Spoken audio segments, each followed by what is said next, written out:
Night low 65. Saturday back to sunshine, our high into the low 90s, and then it looks like Sunday we should see plenty of sunshine, highs in the mid to upper 90s. I'm Sally Russell with your forecast on ESPN Arkansas. Fayetteville is 1,843 miles away, but the call of the Hogs can be heard all the way to San Francisco. ESPN 95.3 and hitthatline.com. KERX Paris Fort Smith. The Bud Light Countdown is on. Arkansas football begins in 22 days.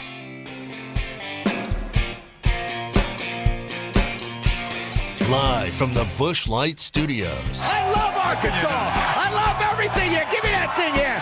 Woo! On your favorite Arkansas sports talk station. And this one belongs to the Razorbacks. Streaming live from hitthatline.com. Fans are amazing. It is lit down here on the sideline. This is Halftime with Phil Elson, Matty T, and Drew Barrett. My calculations are correct.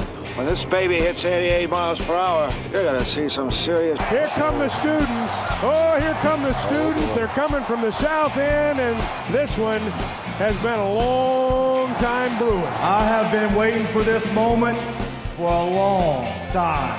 Judging by the sound of it, so has everyone else. Hey, hold on. It's almost halftime.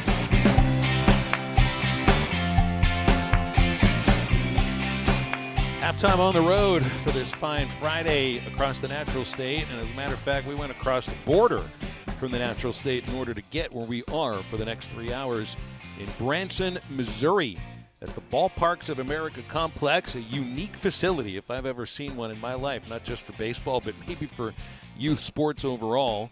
And you can come out and see us at some point throughout the next 3 hours. We're going to have a baseball game going on in the background. Don't worry, we won't do any play-by-play of it. It is the Babe Ruth League's Cal Ripken 70 Majors World Series. We've got all of the details in there that are necessary. And I guess the game that's going to be played while we're on the air is Ohio versus Alabama. We just saw Indiana, or the Ohio Valley, defeat Pennsylvania in a 10-run rule at the St. Louis field here, right next to it's not right next to. This is, those of you who used to come up here a long time back will remember this facility is the Red Roof Mall. It's rare that malls are changed into ballparks. Yeah, I can't say I've ever heard of one before. Though I do think that the facility that the Twins used to play was transformed into the Mall of America. Yeah, I didn't know that. So then maybe I've heard of baseball to malls, but not malls to baseball. It's not a major league ballpark that they built, but they've built 5 or 6 different facilities here that are all made to look like the ballparks that they're named after. So here at the St. Louis field, you got an arch that is, well, it's artificial surface, but we'll say it's been mowed into the artificial surface. They got a Wrigley Field. It's got so it's not real ivy, but it would look somewhat like real ivy. We can actually see that from our vantage point here up on the second level. This would be a press box, I think. Yes. Yeah. There is a Boston facility that has a crazy green monster, a pesky pole, and actual seats from Fenway. And real seats from Fenway, that's exactly right. A Kansas City ballpark and a Brooklyn ballpark that's built to look like Ebbets Field. All at what used to be a mall. And the fields are one thing that make this totally different. It's what they did with the actual structure of the mall that I think turns this into incredibly unique, because the teams that are here, I don't remember how many teams Mike said he's here as the tournament director, but you've got teams all across the country and all across the world, from 8 Australia, international teams, from Taiwan, from Mexico, from Korea, and from coast to coast here in the United States. Not a single one of these players ever leaves the facility. And it's not like they're not like they're being chained to the wall or anything like that. Who would want to leave this place? Because every team has their own suite, which is a clubhouse and an apartment at the same time. The kids live here at the facility while they're playing for the entire week. The parents don't, so they get a chance to escape to some of the hotels nearby. But the kids, it's not just the dorm/clubhouse that they live in. You got everything else that a kid could ever want. think of the things you want when you're hanging out with your friends for a week, right? Good food, pizza. Plenty of it. Made to order. Yeah. There's a sweet shop. Got to get the candy. Got to get that sugar fix on. And laser tag? Laser tag. Ooh. A built-in arcade, and not just something with like a handful of games like it used to be at those old hotels of the Howard Johnson. I mean, like a real arcade. Escape rooms. All kinds of fun things for these kids to do when they're not playing baseball. And with school starting in a week across Arkansas and across a lot of the places where these kids are from, this is the last gasp of vacation. And what a vacation it is to play baseball at a very high level against international or national competition, and be around your friends for the entire week, joke around, live with the guys, and then to know that you could just go downstairs and play video games at any time of the day that you wanted when you're not playing baseball. Yeah, this is definitely really cool. I mean, great setup here. I mean, incredible ballparks, incredible facilities.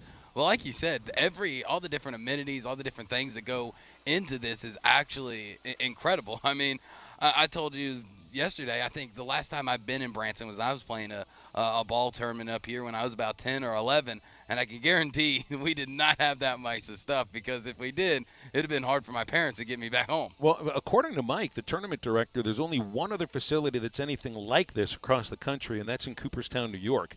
But it's older and doesn't quite have the amenities. Doesn't have the laser tag or the arcade, or I think the made-to-order cafeteria situation they've got here.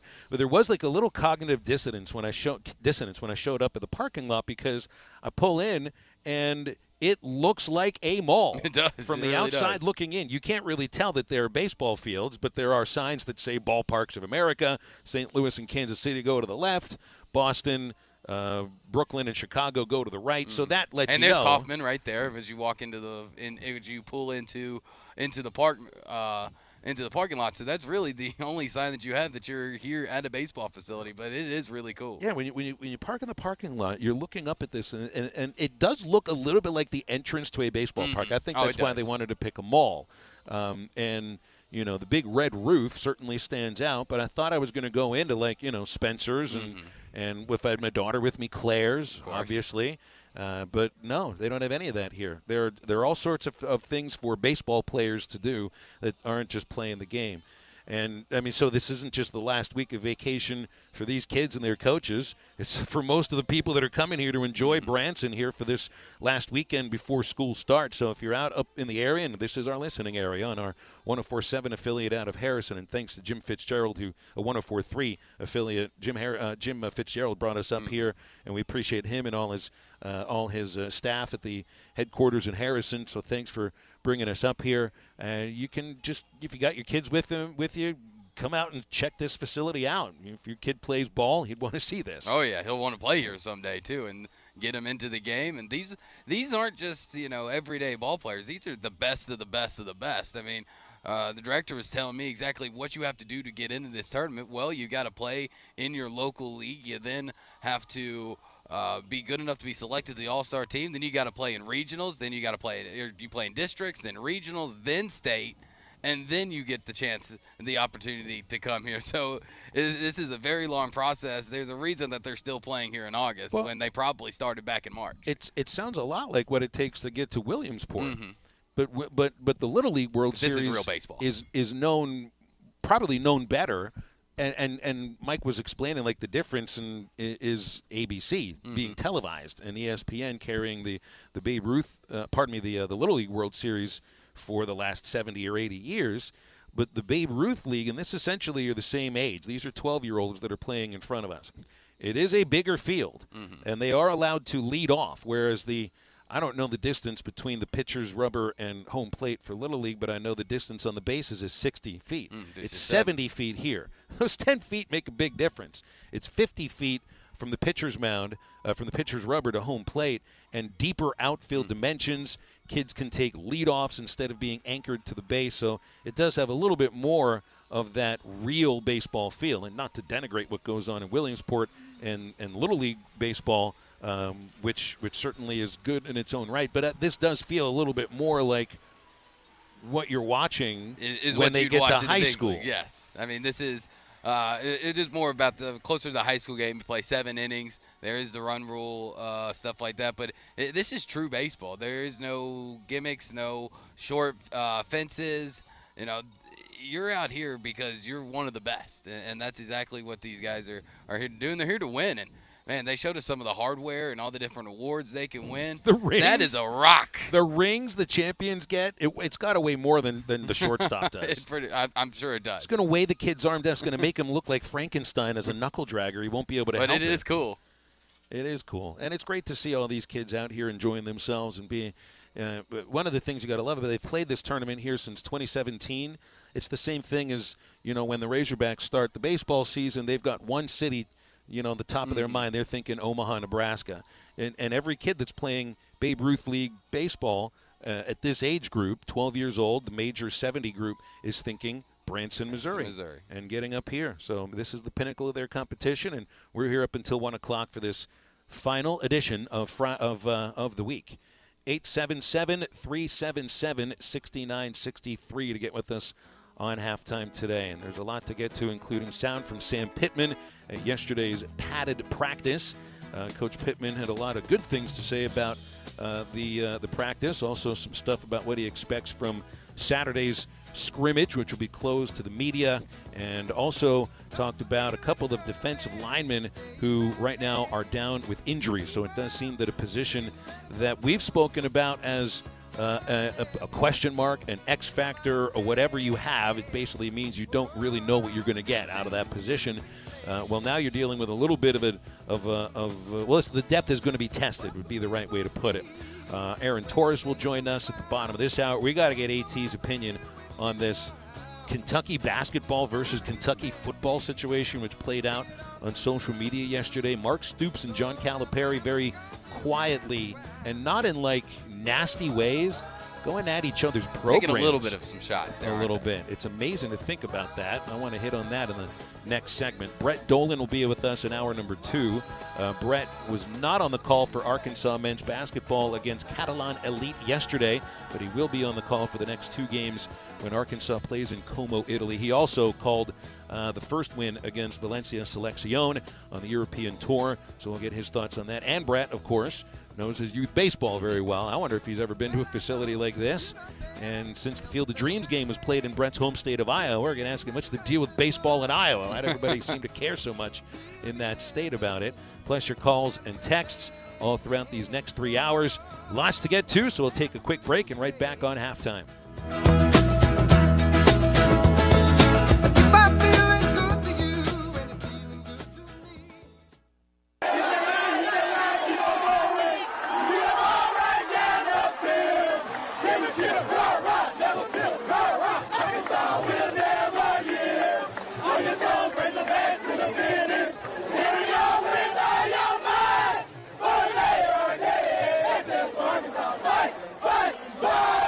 Listen to every Razorback football game this season right here on ESPN 95.3 and hitthatline.com. Norris Material and Supply Flooring Center now offers in-stock vinyl plank flooring starting at 89 cents per square foot. If you're a do-it-yourself kind of person, they have all the materials needed to lay your new flooring, or you can choose their professional installation. Whatever your choice, give them a call today to get a free same-day estimate. Financing available. For the best customer service from flooring to countertops, Norris Material and Supply Flooring Center is your local flooring professional. Check them out online at flooring.norrisms.com or on the corner of Wheeler and South Y, 479-289-7111. Hablamos Espanol. What do you get when you pull into Tony's Tire Service? You get the best selection of tires for any car, truck, or commercial vehicle. Tony's Tire Service has Cooper tires and is ready to serve you to get you back on the road safely. They'll also get your vehicle fixed with brake replacements plus an alignment with the best repair guy in the area. Tony's Tire Service has been serving the River Valley for over 34 years. Come let our guys replace your tires with Cooper tires and our service department to make sure the vehicle has the best brakes and alignments. Tony's Tire Service, 7200 South 28th Street in Fort Smith. Service you can depend on. Find your dream boat at Auto Finders and Adventure Oklahoma in Roland. With their G3 boats and Suncatcher pontoons, you will find quality you can trust, including G3 boats by Yamaha's industry-leading limited lifetime plus 5-year warranty from bow to stern. Performance you can see, quality you can trust, and the satisfaction you feel with G3 boats and Suncatcher pontoons. Don't miss Auto Finders and Adventure Oklahoma's 2022 model clearance event through September 21st and view their complete inventory online at autofindersok.com. Riley Farm Dental at the entrance to Riley Farms provides every type of dental care and procedures for you and your family. From general dentistry, braces, implants, and cosmetics, Dr. Bo Sparkman and Dr. Brogan give all of their patients better lives with a better smile, more confidence, and a comfortable experience every time. Riley Farm Dental, 5901 Riley Park Drive, Suite A, at the entrance to Riley Farms. Call 226-3500 for an appointment or visit RileyFarmDental.com. Was your roof damaged by recent storms? Don't fall victim to out-of-town contractors and fly-by-night repairmen. Trust the local roofing professionals at Able Roofing. Call their local number, 474-0006, for a free roof inspection. Never trust something as important as the roofing system on your home to a storm chaser. Able Roofing, 474-0006, will work with your insurance company. Call now for your free roof inspection, 474-0006. Able Roofing, the hometown roofers. Law's Drug Store in Fort Smith is open and ready to care for you and your family. Law's Drug Store has COVID vaccinations available for ages 5 and up and the new second booster for ages 50 and up. These vaccines are safe and effective in preventing severe cases of COVID. Call 452-6116 to schedule your booster appointment or stop by Law's Drug Store, 6802 Rogers Avenue behind Outback Steakhouse. Law's Drug Store, open 6 days a week to safely care for you and your family. Calling all fans of flavor, there's something new at your locally owned TGI Fridays in Fort Smith. Fridays Fajitas. Fajitas you love in bold new flavors like dynamite shrimp, tandoori chicken, and the spicier whiskey glazed blaze Tex-Mex. Right now, get free chips and queso with any Fajitas order. Dine in or order online for curbside pickup at Fridays.com. New Fridays Fajitas at your locally owned TGI Fridays at I-540 and Rogers in Fort Smith. Your home for every Razorback football, basketball, and baseball game. ESPN 95.3. Hey, Surrey!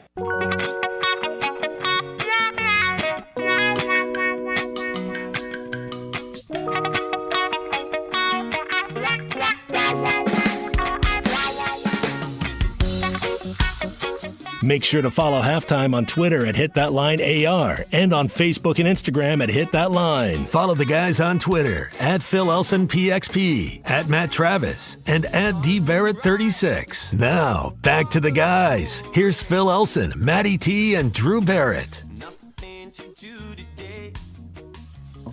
The thing about that is, you know, we can move Gregory inside, which you guys have been out there. We've done that a little bit, and so you have him and Nick, and then I tell you who's coming on a little bit is Nico Davier. We've moved because of these injuries. We've moved him inside, and he's done a nice job. Terry Hampton's been a blessing for us. I mean, he's really done a nice job in there. So I think it'll benefit us whenever all those guys come back, but. Cam was playing well through 3 practices. I think it was practice 3. He went through the whole practice and then had the situation at after the practice. But you know, those injuries there last, I don't know how long, you know, anywhere from 7 to 10 days, and that's all 3 of them. You know, so I'm really concerned about why we would have that happen at this point with skull caps and all that stuff. But we didn't have 3 in spring ball, so no, it's concerning. You can kind of read between the lines there and know what Coach Pittman is talking about. Although he didn't want to say the word, you can kind of tell that it's a concussion for Cam Ball. And this, it sounded like this happened over the weekend, but nothing that had been publicized until it was brought up by Coach Pittman today. And the question had come, I think, from Tom Murphy about an injury to Marcus Miller. Miller dealing with a knee injury that got cleaned out, and Coach Pittman saying that, well, he might be able to make it back as school starts, but probably won't be able to dress for the Cincinnati game. But it didn't sound like anything totally serious for Miller. As far as the situation with Cam Ball is concerned, I mean, you don't know with concussions. He said 7 to 10 days, and he can't do anything during that time. Ball is one of the players we talked about yesterday, Drew, with Clay Henry, that potentially could step into that tackle or nose guard position along with Isaiah Nichols. Nichols is probably the guy you're looking to be there immediately as your starter.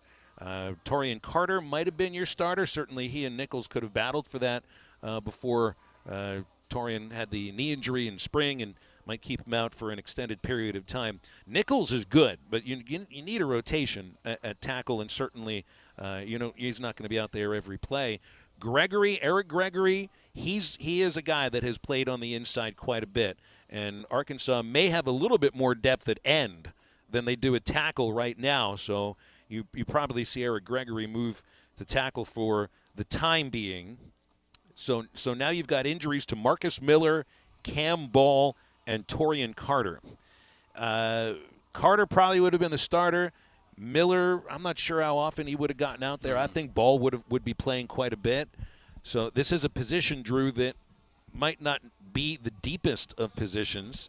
And I'm not talking about end. I'm talking about tackle. Up the middle, yeah. But it's that depth is going to be tested in practice, in preseason camp. And you really just want to make it through camp without too many injuries. And now you got injuries pretty much concentrated at one position, which is a position that you don't know what you're going to get from this year. Yeah, and especially with that being one of the biggest question marks coming into the season off of last year is getting pressure up front, being able to push back offensive linemen and be able to disrupt the quarterback. And now with those type of injuries, it almost takes away any thought of possible running four-man fronts. I just don't know if you have the personnel now, especially going into game one against Cincinnati, to possibly see some four-man fronts. Well, like we talked with Clay Henry and Chuck Barrett throughout this week, that they're going to be using some of the defensive backs, running 5-6 DBs out there as possible edge rushers, kind of just create some more chaos. You're going to see obviously your two linebackers there to help create that pressure. But as far as a traditional four-man front, which is what a lot of people, just kind of think about when you think about, all right, how do we get more pressure? How do we push that line back? Well, you just add another man up there. And without that, you're going to have to develop some more schemes and develop different blitz patterns and different ways that you use your guys at the next levels. But it's not impossible, and we know Barry Odom can do it. He's got the defensive mind to create any type of scheme that will work, and it will. Well, you'd also hope that, you got a defensive end that can win a one-on-one matchup when he's got it every once in a while. And Sam Pittman did speak on a couple of the defensive end transfers that have come in for this year. Well, from the first two practices, and I'm talking about from an effort standpoint, Jordan Dominique is night and day. I mean, he's been up on the film for the team twice, but because of effort, I do a little thing, in my meeting. I started with effort plays, and that's bad effort or good effort. And he's been on there twice over the last 3 days, and he's very talented. He's kind of what we saw on film after the first 2 days. And I think he's going to really help us. Jackson's really long, a big, strong guy. Both of those guys were good gets for us, and we're happy both of them's here. And I think they'll just continue to work up the depth chart. But the guys in front of them playing well. Jashad Stewart's playing really, really well along with Zach. So there's a few things to digest out of that quote from Sam Pittman. One is that neither Landon Jackson nor Jordan Dominic are a one right now. And they're guys I think that you're bringing in hoping that they might win the job early in camp. Dominic did start quite often at Georgia Tech. And Jackson, I think, without injuries, has the capability, the size, the speed, the strength to be a starter. But they're not at that point. Well, he's now. a high-level recruit, when he got recruited by LSU before he transferred here to Arkansas. Right. So he's got the talent, and both of them do. But what Sam Pittman does say is that right now Zach Williams and Jashad Stewart are the ones. And these are like Williams has been somebody that's produced previously. Remember, he's the leading returning sacker with 3.5 last year. he's got the capability sometimes of winning a one-on-one matchup. Might need a little bit more heft in order to overpower a left tackle, but he's pretty darn quick. Mm-hmm. And Stewart, like, there were flashes last year. He's the sophomore out of Jonesboro. There's probably a lot more there for Jashad Stewart. So it does seem like you got your ones and your twos as far as that's concerned for the time being. You didn't mention Eric Gregory. Mm-hmm. I do think for now that you're going to see Gregory on the inside with the injuries to Miller, Ball, and Torian Carter. Yeah, he'll probably be somebody that you slide over. But the good news is this isn't going to be something that you have to wait around to find out. You're talking about the Week 1 matchup against Cincinnati in a team that is returning their entire offensive line. And as somebody who has watched a lot of Cincinnati football, a lot of American football, that's a big sense of pride when it comes to that style of football, is getting big, tough, nasty dudes up front to create holes. So you're going to get to see exactly what kind of pressure you can get right off the bat, right off the jump in game 1. We're breaking one of my cardinal rules for baseball broadcasting right now, Drew. We're speaking through the national anthem. I didn't even realize that they're playing the national anthem before this game between Ohio and Alabama. So I can't take my hat off because I know the we got our on. headset. We did stand up, but here we are. We're talking through the whole thing, and I've always made a point. Like, we make a point on the Learfield broadcast of Arkansas baseball to have a commercial break during the national anthem. But I guess in this case, it's just a little bit different. And there they go. So the baseball game between these two clubs. Mobile, Alabama is one of them. And who's the other game that's the other team playing here? The Ohio Valley, representative of the Ohio Valley. Okay, very good. So this ought to be fun. We'll have a baseball game in just a moment when we bring Aaron Torres on to talk Kentucky on Kentucky hatred. But we are also brought to you by The Fence Man, a great place to work if you're a fence builder or you have building experience. The Fence Man offers great pay, and they offer a $500 sign-on bonus for new employees. So you can join the top fence building team, get that $500 sign-on bonus if you're a fence builder or have building experience. Just go to Fort Smith and apply in person at 1213 North 32nd Street. The Fence Man is an equal opportunity employer. Aaron Torres joining us next on Halftime. Have to let them be. Some boys try and some boys lie, but I don't let them play. No way, only boys that save their pennies make my rainy day gay. 'Cause we are living in a material world, and I am a material girl. You know that we are living in a material world, and I am a material girl. Man, how can you afford gas for that big? The company you can trust when it comes to building quality fencing and gates is looking for quality people to join the Fence Man team. If you are a fence builder or have building or welding experience, apply in person at 1213 North 32nd Street in Fort Smith. The Fence Man offers great pay and a $500 sign-on bonus. Join the top fence building team and get a $500 sign-on bonus. The Fence Man. Apply today in person at 1213 North 32nd Street in Fort Smith. The Fence Man is an equal opportunity employer. Now that's a dandy white perch. Big old slab. C'est bon, sacalé. One beautiful crappie. It's a paper mouse. Some serious crappie. Nice speck. We got crappies. They might go by different names, but all prefer the same thing. Bobby Garland, America's favorite. White perch, slab, sockeye, papermouth, crappie, speck, crappie baits. I call it dinner.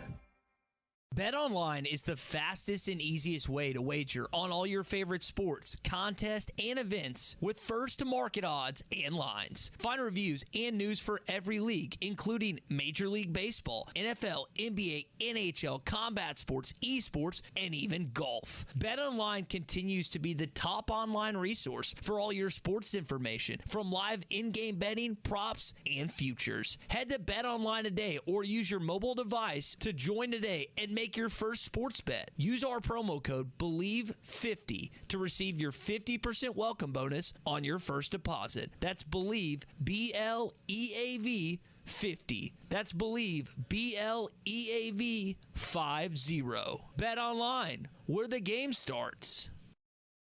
Ed Sheeran used to sing in the church choir, but now bad habits reveal his desire. The old saying goes, sow a thought, reap an action. Sow an action, reap a habit. Sow a habit, reap a character. Sow a character, reap a destiny. God knows you can't overcome. That's why the faith that saves is trusting what Jesus has already done. There's nothing else you can say or use or do.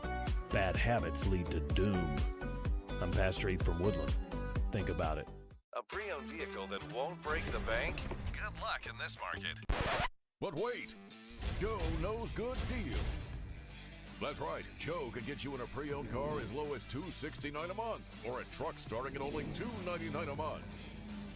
Joe knows how to give you more for your trade and save your hard-earned cash. Come see Joe at the Crane Used Car Supercenter, because Joe knows. U.S. Highway 71 in Fort Smith. Sometimes wounds just don't heal, and when they don't, reach out to the Tulsa Wound Center. They provide chronic wound care using all the latest technologies such as hyperbaric oxygen therapy, shockwave therapy, skin substitutes, and more. When it comes to life and limb, experience matters. Make sure you are being seen and treated by an experienced and certified wound physician. Founder and medical director Dr. Lam Lee has been a prominent wound care and hyperbaric physician for over 15 years. 10,000 patients can't be wrong. Online at TulsaWoundCenter.com or call 918-561-6661.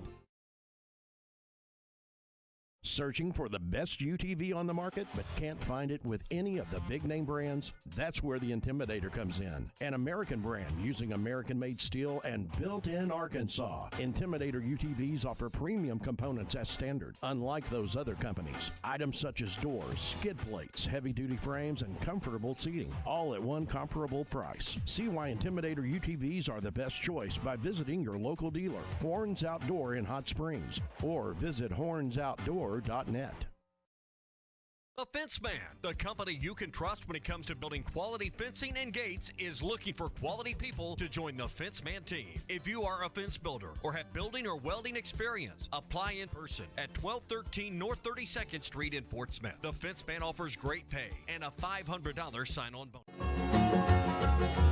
I am the man of constant sorrow.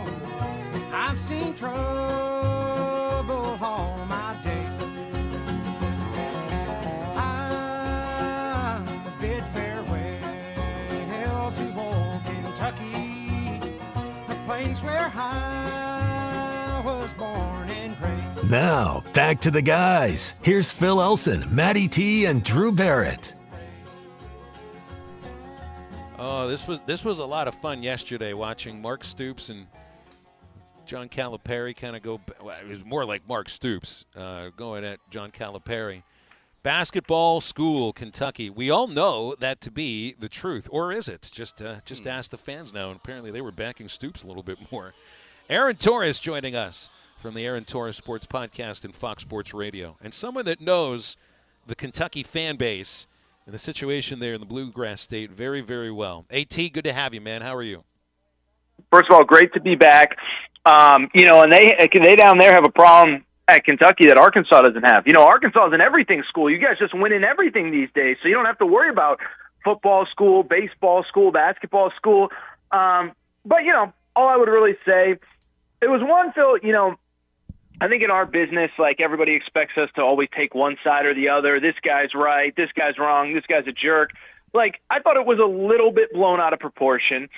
But I also thought I understand where Mark Stoops is coming from. He's been fighting this notion since, the moment he got there that nobody cares about football. He's done an incredible job building this up, and he doesn't need the basketball coach saying, hey, don't forget who runs the show around here. And I don't think that was really what Cal was saying, but I do think that I do understand where Mark Stoops is coming from. Like, it's one thing for a Tennessee coach or an Arkansas coach to try to use that against me in recruiting. It's another thing for my own basketball coach to not have my back. So it was one where I got both sides. It's just, you mentioned the situation at Arkansas. Like, it's a love fest at Arkansas. It's not just like it's an everything school. The coaches all act as one sometimes. I mean, you got Dave Van Horn and Eric Musselman on the sidelines for football games. Sam Pittman goes to watch women's basketball and talks with Mike Neighbors before those games. softball and soccer, softball and football. It's like it Muff literally is in the hog pen, hanging with the boys. That's right. They have. It is a love fest at Arkansas. So when we see this back and forth sniping between two programs, and some of them, I mean, one of the football players came out and questioned, when's the last time football lost to St. Peter's? It's mind-blowing to see this. I've never seen anything like this before, never mind the fact that at an athletic department as large as Kentucky. No. I've never seen anything like that either, and I think that's why so many people were kind of caught off guard yesterday. And it is funny, our Torres on Tennessee account tweeted out a video, same thing, the amount of respect that programs have for each other. And to be clear, my understanding, and I could be a little bit off on this, but I don't think they dislike each other or there's real, genuine bad blood. What I will say in defense of Calipari, and I had been told this, was that for years, really, especially when he had things rolling, 2014, 2015, 2016, when he was basically untouchable, there were situations where when it came down to funding, he would kind of sacrifice for the good of the program and basically say, hey, look, we're all good. We're competing at the highest level. Let's help out baseball or football or track and field or whatever. And so I had heard that, as weird as it sounds, the facilities have maybe fallen a little bit behind for men's basketball at Kentucky. And so I think that was really the point that he was trying to get across is, look, I've been nice. I've done my job, but we do need this practice facility. But again, you can say that, and you can even acknowledge, hey, we've taken care of other projects across campus without then saying we're a basketball school. I hope this team wins 10 games. I think that's the other part of it too, Phil, really quick, is, I think from Mark Stoops' perspective, he's like, yeah, no, we've won 10 games. We've gone to bowl games. We're trying to do something more. Now, will they ever topple Georgia and win an SEC East? Probably not, realistically. But I do think that was part of it too. Was it was kind of like a little, older brother patting little bro on the head of, we just hope you get to a little bowl game and that'd be so cute. And we get to 10 wins, we'd be so proud of you. And Mark Stoops is like, I'm trying to win an SEC East. I'm trying to beat Georgia. So I think that was an element of it too. But yeah, Phil, to your point, never really seen anything quite like it. And it hit me reading a column by Gary Parrish here, and he's right about this. John Calipari's never worked at anything that you could classify as anything but a basketball school. UMass, I mean, really? Memphis? I mean, honestly, in this situation here. No, you're right. Yeah, we got a Memphis guy here. I wanted to be offended there for a little bit, AT, but even as a great Memphis football fan and a proud alum, even I know it's a basketball First school. time he's ever had pushback from the football coach. Has to be in his entire career. Yeah, I mean, I hadn't really thought of that, but that's fair. And like I said, I think there is a way you can say, hey, look, we've taken care of other programs on this campus, whatever. But we do need a new basketball facility. And so it was clunky. He was down in the Bahamas. He's probably doing we've seen the video. He's like sitting on a couch in a hotel lobby. I mean, this wasn't, the White House press briefing here that he got grilled in. So I think if he had to do it over, he would definitely, I can say pretty confidently he would not have dragged Mark Stoops and everybody into it. But it's a weird deal. You feel, in some ways, I feel bad. I don't think he was trying to offend Mark Stoops. And again, I think it speaks to, I'm just curious what that relationship is or will be now going forward, because I never got the impression that they disliked or did not get along. But it's clear Mark Stoops and his players and his assistant coaches were not very happy with that comment. And while we're on the topic of Kentucky basketball, just to stick with college basketball in general, we had Greg Sankey on during the SEC Media Days. Yeah, you did. We had the report about the tournament. You guys needed to jump in front of that bus. You needed to set them straight. What's wrong with you guys? Well, now that first reports when we talked to him about it was getting rid of automatic bids and from some of the mid-major or lower conferences, and now, according to Pat 40, there's a possibility of expanding the field. So now, what number are we going to go up to? Well, it's not according to Pat Forty. I mean, it's Greg Sankey wants his message out, and I'm not making fun of you, Drew. No, I just I saw it on Twitter. Yeah, it's Greg Sankey wants his message out, and he's going to find somebody to deliver that message for him. Listen, I mean, I think my stance on this is probably pretty clear. And I don't think it's all that different from what we talked about when Texas and Oklahoma joined the SEC and when USC and UCLA joined the Big Ten. And I think the Big Ten TV contract kind of proved that out this week, is that, I understand that at the end of the day, Greg Sankey's job is to make the most money he possibly can for his 16 currently SEC programs. That's Kevin Warren's job in the Big Ten, and that's any commissioner's job. I do think there's a line of demarcation, though, where it goes from you're making the most money possible, but you're also hurting the quality of the product overall. And again, what makes college sports? And it's a lot of, from the football perspective, what we've talked about is, I don't think college football fans want to have essentially a minor league equivalent NFC, AFC, SEC, Big Ten with 20 teams each. Like, I don't think that's really what college football fans want. And I think everybody really kind of just likes the college basketball tournament the way that it is, and whether it is expanding it, whether it is, removing automatic bids so a story like St. Peter's can never be. It's just one of those, like, we don't have to screw this up. Like, everybody's going to make a lot of money off of this, and there's a way to, you're going to make a ton of money off this, just the way that it is. And so, again, I'm going on and on here, but there's a line of demarcation between, you can make the most money, or you can make the most money that you're comfortable making while staying true to yourself. If I have half a second to go on a side tangent here, I think that's what Notre Dame is kind of going through right now, is like, we can make the most money by joining the Big Ten, but do we want to stay true to who we are? Do we want to stay independent? Do we want to play a national schedule where we're playing, neutral site games in New York and LA and Chicago and whatever, or do we want to take the most money? And so, again, unfortunately, I think that's where we've gotten to with college football. I think it's where we're getting to with college basketball. I don't think it's for the good of the fans. I don't think it's for the good of the sport. And hopefully this is one where Greg Sankey doesn't have final say, but if I sat here and said I wasn't concerned, I'd be lying to you guys. I really would be. No, there's an opportunity here to get this right, and hopefully it doesn't get screwed up. But that's where I wanted to go with the conversation next, was with Notre Dame, because you brought up the Big Ten and their TV contracts, and with CBS, Fox, and NBC. Well, NBC is going to be the prime time game. Does this kind of force Notre Dame's hand if they ever want to play not at 2:30 or 11? If they want to play a primetime matchup, they're going to have to join the Big Ten? Is that me reading too much into the tea leaves of this, or what?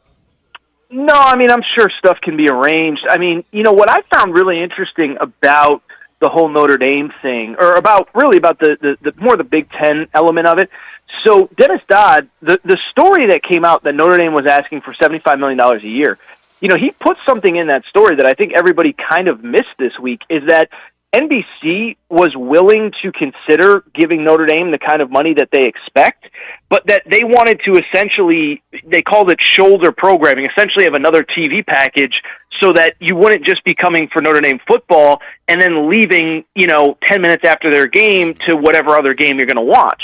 And so I was kind of surprised the reaction this week that, with NBC now having this, it means Notre Dame's going to join for sure, and then they're just going to play in that time slot. It's like, it kind of defeats the whole purpose of NBC getting the Big Ten package in the first place, where they want to become kind of your home for college football, where,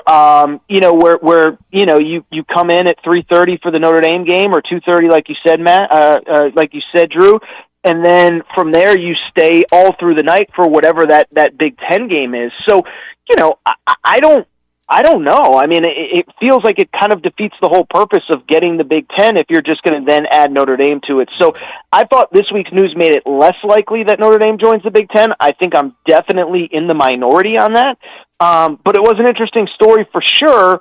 And I'll be curious. Jack Swarbrick, the Notre Dame AD, had a press conference this week where he really kind of talked out of both sides of his mouth. He said some things that make you seem like They want to stay independent. His exact quote was, it's never been more, you could argue, there's never been a better time for us to be independent.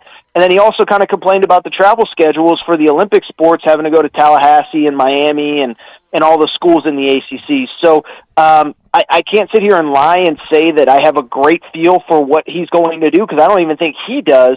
But I do think this week I actually kind of viewed the NBC Big Ten news a little bit differently than most people. I mean, we talk so much Notre Dame right now because that's the lever that everybody's waiting on to see what the landscape is going to be like the afterwards. last big domino. Yeah, I mean, if we're waiting for something with Oregon or Washington or Stanford or Cal to happen, you're going to be waiting quite a while because it's Notre Dame first and foremost. And I'm with you. I didn't know what to make of some of the things Swarbrick said, because he says, well, we'll be independent unless we lose access to the college football playoff, which I don't think that'll happen, unless we lose a home for our Olympic sports. Who knows if that'll happen? Or if we lose a broadcast partner, which is not going to happen. I didn't know what to make of what he said. I just know nothing else is going to happen major as far as realignment is concerned until we know if Notre Dame is going to the Big Ten or staying independent. That's the vibe that I get too, Phil. And it makes it so fascinating because, and I think there's obviously, 10 teams in the part of the country where I live that are, it's the Pac-12, and I think we've talked about it on this show. I know you guys don't talk a ton of Pac-12 stuff here, but I think that's they're in this like weird chicken and the egg situation where, nobody really wants to commit, like they all want everybody else to commit to stuff because, nobody wants to be left out high and dry, but at the same time, nobody wants to commit long term because they're waiting to see if Notre Dame does something. And so it sets up an interesting deal for Notre Dame, for the Big Ten.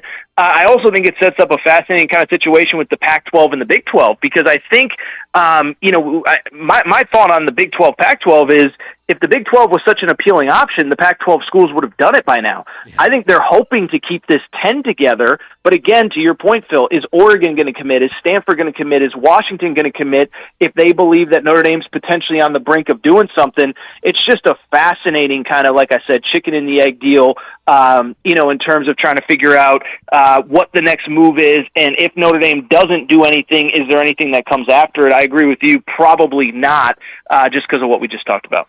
Aaron, it's good to have you back, man. I appreciate you as always. Have a great weekend. Didn't even get to talk Hogs hoops, man. But we'll talk next week. Well, there's two more games. We'll there's recap two more the whole games thing on with this you. European tour, and we'll definitely get into it. We'll definitely. All right, boys. Thank you. Appreciate it. As long as they know who they're playing. As long as they know exactly who it is they're playing. They're going to play somebody at Lake Como tomorrow. That's all I know. Orange Basket #1 tomorrow, and then the Bakken Bears on Monday. Oh, that sounds like that sounds like a frightening team. Oh doesn't yeah, it? I'm a little scared. Well, we got coming up to the end of the first hour here on halftime. It is a gorgeous Friday in Branson, Missouri, and right now we are watching Ohio Valley and Alabama in the Cal Ripken Majors 70 World Series at the St. Louis Field at the Ballparks of America. That's the old Red Roof Mall. It's been turned into, I'd say, a unique baseball facility. You might not find another place like this across the country, maybe even over the world. Got a text or a call, 877-377-6963. Right back on halftime. Michelob Ultra Organic Seltzer opens like every other seltzer, pours like every other seltzer, but it's not like every other seltzer. USDA certified organic, no added sugar, and low cal, so you've never seen another seltzer quite like it. And with new refreshing flavors like black cherry and watermelon strawberry, you've never tasted one like it either. Michelob Ultra Organic Seltzer, as real as it tastes. Enjoy responsibly, not a low-calorie food. Anheuser-Busch Michelob Ultra Organic Seltzer, IRC Beer, St. Louis, Missouri. The Fence Man, the company you can trust when it comes to building quality fencing and gates, is looking for quality people to join the Fence Man team. If you are a fence builder or have building or welding experience, apply in person at 1213 North 32nd Street in Fort Smith. The Fence Man offers great pay and a $500 sign-on bonus. Join the top fence building team and get a $500 sign-on bonus. The Fence Man. Apply today in person at 1213 North 32nd Street in Fort Smith. The Fence Man is an equal opportunity employer. Hey, this is Chad Warner, product manager for Booyah Bait Company in Fort Smith, Arkansas. The hottest swim jig on the Arkansas River right now is the Booyah Mobster. It was designed by the Muddy Water Mob, a bunch of river rats from Arkansas and Oklahoma, and it's winning tournaments on Dardanelle and Kerr like clockwork. If you're fishing submerged vegetation, water willow, lily pads, you need a Booyah Mobster to reel them in. Available at lurenet.com and tackle stores throughout Arkansas and Oklahoma, the Booyah Mobster. Needing your roof repaired? Ramos Roofing is a local company that has over 25 years of experience, specializing in your residential or commercial roofing needs in the Oklahoma area. Ramos Roofing, a company you can trust, offering discounts to senior citizens, law enforcement, or healthcare workers, and assists in your insurance claims. Ramos Roofing, standing behind their work so you can stand under it. Call 479-420-9903. That's 420-9903. Ramos Roofing, working with you to build a better home. Hi, I'm Kelly Smith, owner of Dixie Digital Imaging. Would printing from your phone or tablet make your life easier? Are you emailing files to yourself so that you can print them from your desktop or laptop? The Xerox VersaLink and AltaLink lines of network printers and multifunction printers will natively print using your phone's built-in capabilities. Apple AirPrint and Google Cloud Printing just work. To order yours today, give us a call at 783-6600 or visit dixiedigital.com. Dixie Digital Imaging, bringing document innovations to the River Valley. Gray Steel Structures Incorporated is a family-owned business based in Greenwood specializing in steel structures. Owner Will Gray has 20 years experience doing the job right and making sure you're satisfied with the structure you have a need for. Gray Steel Structures serves both commercial and residential customers. Whatever your need may be, mini storage, RV storage, home workshop, or any metal building need, make Gray Steel Structures your first call. Gray Steel Structures, 252-2783. That's 252-2783. GraySteelStructuresinc.com. That's Gray with an A. Congratulations, you're having a little girl. At that moment, everything changed. Our hopes and dreams for ourselves were instantly replaced by our hopes and dreams for her. We got life insurance policies from Shelter Insurance, so that regardless of what life throws at us, we'll still be able to provide the world to her. Shelter Life Insurance Company, Columbia, Missouri. Ask Shelter Insurance agents Ted McAvoy in Greenwood or Jeff Clark in Fort Smith about a free insurance review.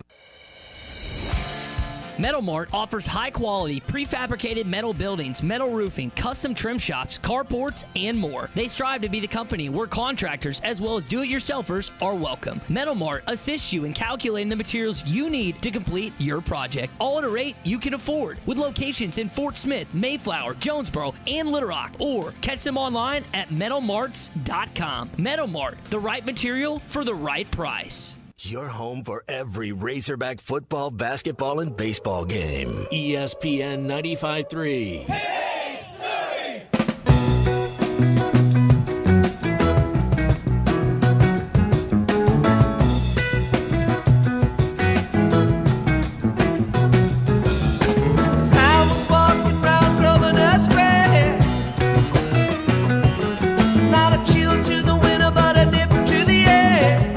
Us on 99.5 in Northwest Arkansas, 95.3 in Fort Smith in the River Valley, 96.3 in Hot Springs in Central Arkansas, 104.3 in Harrison and Mountain Home, and everywhere on hitthatline.com. Now, back to the guys. Here's Phil Elson, Matty T, and Drew Barrett.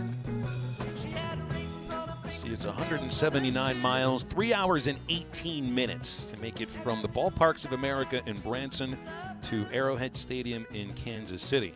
Well, if you want to get out to Kansas City and Arrowhead Stadium and see the Chiefs and the Titans, well, you can pay for tickets or you can win them for free by winning the Football Trip of a Lifetime contest at ESPN Arkansas and hitthatline.com.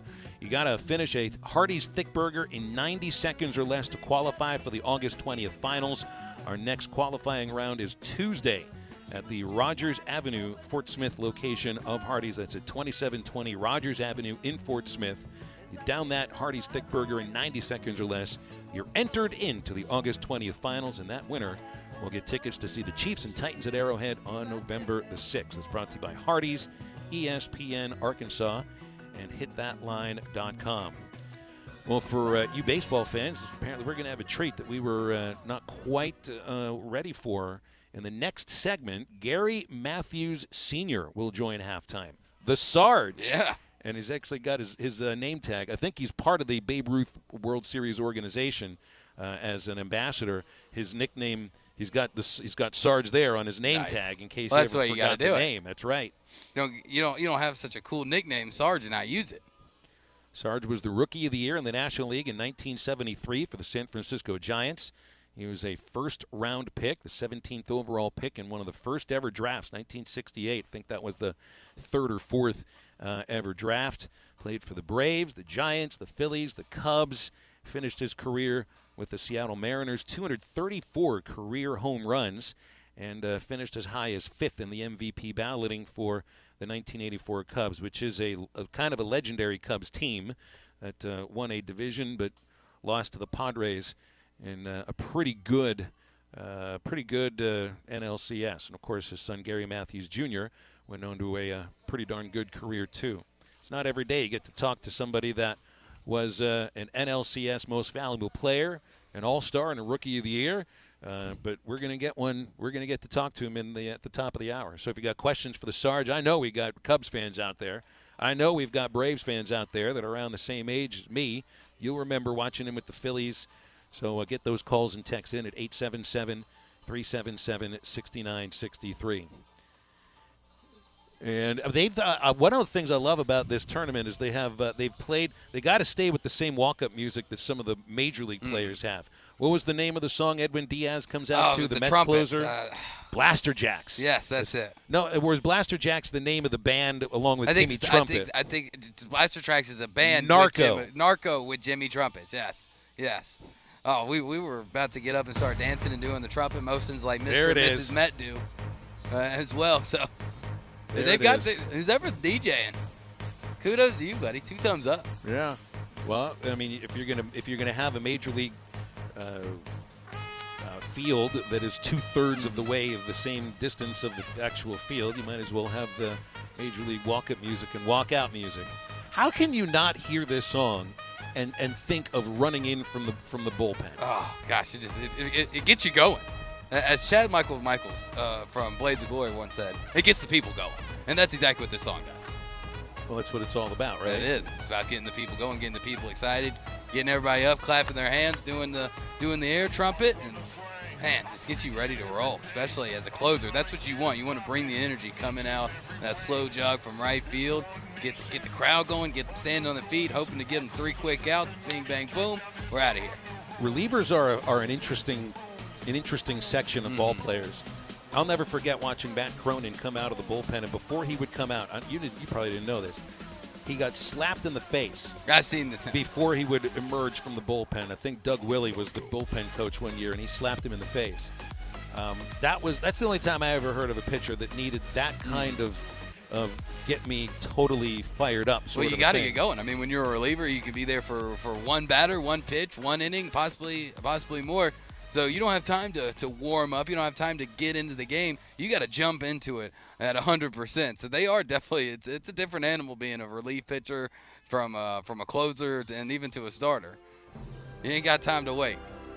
Well, this is a baseball song that we finished the hour with. This is from Angels in the Outfield. So it wouldn't necessarily be walkout music for a relief pitcher at all. This would be end of the game sort of stuff. Hey, we won.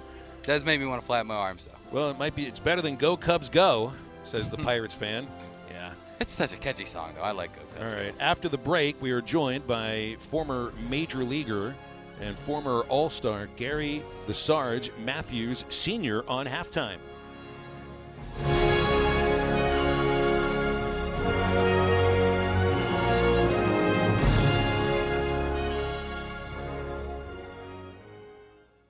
Get $1,500 cash back on any pre-owned vehicle. This is the final week with back-to-school savings. And come check out the selection of brand new Fords at Harry Robinson Salisol Ford. Yeah, definitely. We are super excited. We've got an awesome selection up front. We've got 2 Expeditions. We've got 2 F-150s. We've got an Explorer. We've even got a Mustang up there that's priced around $30,000. If you're looking for a new Ford, this is where you want to buy it at. We are still one of the only dealers out there not charging over MSRP. There is no market adjustment on on any of the vehicles that we have out here on our lot. And still, we've got our pre-owned specials going on that have up to $8,000 off in savings, and you still have your $1,500 back and back-to-school cash. And again, how much money over sticker price on the brand new Fords? 0. It's a good thing to say. There is no markup on these new vehicles we have on the lot. Get down here and see us. We are not gouging you guys. We've got the deals. Come and see us. Harry Robinson Salisaw Ford, 1 mile south of exit 308 off of I-40 in Salisaw.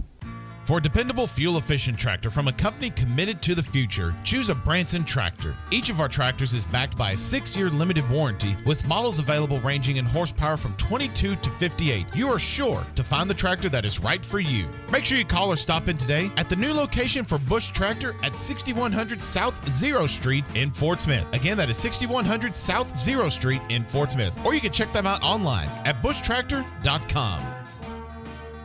Arkansas Valley Electric members living in Knoxville and Augsburg and surrounding areas, you can now sign up. Wave Rural Connect Internet is available for you. Fast fiber internet, TV, and even phone service. Internet starting at $49.95 a month, TV at $43.99, and phone for $29.95.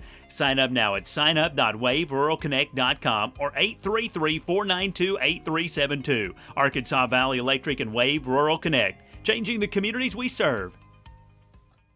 Are you a qualified CDL driver with local or over-the-road experience? Tired of driving older equipment? Not having enough home time? Feel like a number? You need Patriot Transport. Patriot Transport, based in Centerville, with locations in Russellville and Van Buren, provides you with late model equipment, has a family atmosphere, and provides you the opportunity to make $95,000 per year. Patriot Transport works with you to get the miles you want and the family time you need. Change your life today. Visit patriottransport.com to apply. That's patriottransport.com. ESPN Arkansas weather. For today, plenty of sunshine. Our high this afternoon into the low 90s. We're clear tonight, and overnight low 65. Saturday, back to sunshine. Our high into the low 90s. And then it looks like Sunday we should see plenty of sunshine, highs in the mid to upper 90s. I'm Sally Russell with your forecast on ESPN Arkansas. Tally at the 40, midfield, at the UCF 40, the 30, Tally at the 20, the 10, the 5, touchdown Arkansas! ESPN 95.3 and hitthatline.com. It's fast. It's exciting. KERX Paris Fort Smith. This is halftime, coming at you from the Busch Light Studios on ESPN 95.3.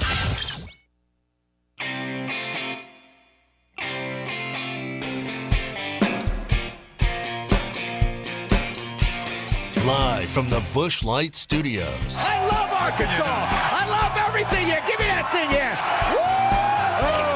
On your favorite Arkansas sports talk station. And this one belongs to the Razorbacks. Streaming live from hitthatline.com. Fans are amazing. It is lit down here on the sideline. This is Halftime with Phil Elson, Matty T, and Drew Barrett. My calculations are correct. When this baby hits 88 miles per hour, you're going to see some serious... Here come the students. Oh, here come the students. They're coming from the south end, and this one has been a long time brewing. I have been waiting for this moment for a long time. Judging by the sound of it, so has everyone else. Hey, hold on. It's almost halftime. The second hour of halftime on this gorgeous Friday in Branson, Missouri at the Ballparks of America complex. It's the home of the Babe Ruth League Cal Ripken 70 Majors World Series. And continue to watch Ohio and Alabama playing. These guys that run the music know what they're doing. They're playing Sweet Home Alabama because the Mobile team is coming to bat. You hear the voice in the background, Drew Barrett, Phil Elson, Matty T, and Gary Matthews, the Sarge, joining us. Longtime major leaguer, former All-Star Rookie of the Year, and a guy you love Babe Ruth baseball through and through, don't you? Well, I actually grew up Babe Ruth baseball in California, San Fernando Valley. So it's been a big part of my life, and one of the reasons I was able to play in Major League Baseball and growing up, and it's been great, been good. You know, I mean, this is not. You don't live here. You don't live anywhere near here. So I mean, you came to Branson specifically for this tournament, and you do this on an annual basis. Oh yeah, I was here in the embryo stages, going way back when we brought it in from Aberdeen, Maryland, where Cal Ripken actually lives. I don't have to put up with him anymore, with him telling me how they beat us in the '83 World Series. But him and Billy and his dad in particularly were very involved with that. And that's how this tournament really actually started. His dad did a lot of work growing up, clinics and those kind of things. He was giving back a long time ago, and to have Cal and Billy kind of go right in his footsteps. They've done a lot for amateur sports, and they know how important it is, not only just the baseball part of it, but just growing up to be a real man. It's been great. Now, I didn't realize that Cal Ripken baseball is named for Cal Ripken Sr., not Jr. I mean, I know Cal Ripken Sr., who was a longtime coach and manager and everything, but this organization started as it was called Bigger Little League, I think in order to let everybody know that they were playing on longer baselines and bigger distance between the pitcher's mound and home plate, then changed to Babe Ruth League in the 50s, and then it became Cal Ripken Baseball in the 90s. But it's Cal Ripken Sr. that it's named for. Oh, absolutely, too. And this is more authentic in terms of leading off. You get some terrific play with the guys that come in, 12-year-olds, and they look really a lot larger than 12-year-olds. You're not kidding. But I love the home run contest that the guys have, in particularly. It's just a great event that they have here. And more importantly, though, the kids that come in, very, very respectful with each other. As far as in New Zealand, we've had teams that have come in. And, you know, Mexico seems to always have a good representation. And those guys hit the ball. I mean, they hit the ball like real men. Oh, yeah. They really do. Well, we were getting the tour earlier today of all the facilities, different stadiums around here. Saw a team all the way from Hawaii there. The Puerto Rico was on a field, I think the Chicago field a little bit earlier. So the youth baseball has grown so tremendously in the last 30, 40 years. But you grew up playing Babe Ruth baseball. What was one of your favorite memories from just growing up in Babe Ruth and playing youth baseball? Well, at the time and playing, I mean, one of the few times that I didn't tell the truth when they asked me how old I was, I said 10, and I was only 8 at the time, so you had to be 10 to be able to play. But again, getting your start, you know, along with the boys in the girls club, you know, I mean, I don't know where I would have been without those facilities, but growing up in California, we played year-round. We were able to play during the winter just because of the weather. But having these kind of facilities, I didn't get a chance to play on these kind of turf fields when I was playing on them. They were like all cement. But this is more like real grass. The kids can slide on it. If it rains, more importantly, they're able to play on it with the drainage. Well, and one of the coolest things about this is that the kids live at the ballpark while they're here. You know what it was like if you lived at the ballpark, something was wrong. Guys did live in clubhouses in minor league teams that I worked for. Sure. That didn't mean that they wanted to. This is totally different. Yeah, totally different. And, you know, again, it's in particularly the traveling teams. That's a commitment for the parents, dollar-wise as well. But, again, it makes them, I think, the better players because they can see where they are competition-wise. And ballparks of America, I mean, you're not going to find better facilities. I've gone to the one in Pigeon Forge there in the Smokies, just gorgeous. But this area where kids, where you can bring your family, and they don't have to just be here at the ballpark. They can see the game and be able to go out. It's a terrific place for the families. Just a lot to do here. And the people that actually took over, every year when I come here, something else has been done that has beautified this area, and they're doing a doggone good job. Sarge, you played in the 70s and the 80s in the major leagues, and you come from a different era from the way the game was played, the way it was managed, the way it was coached.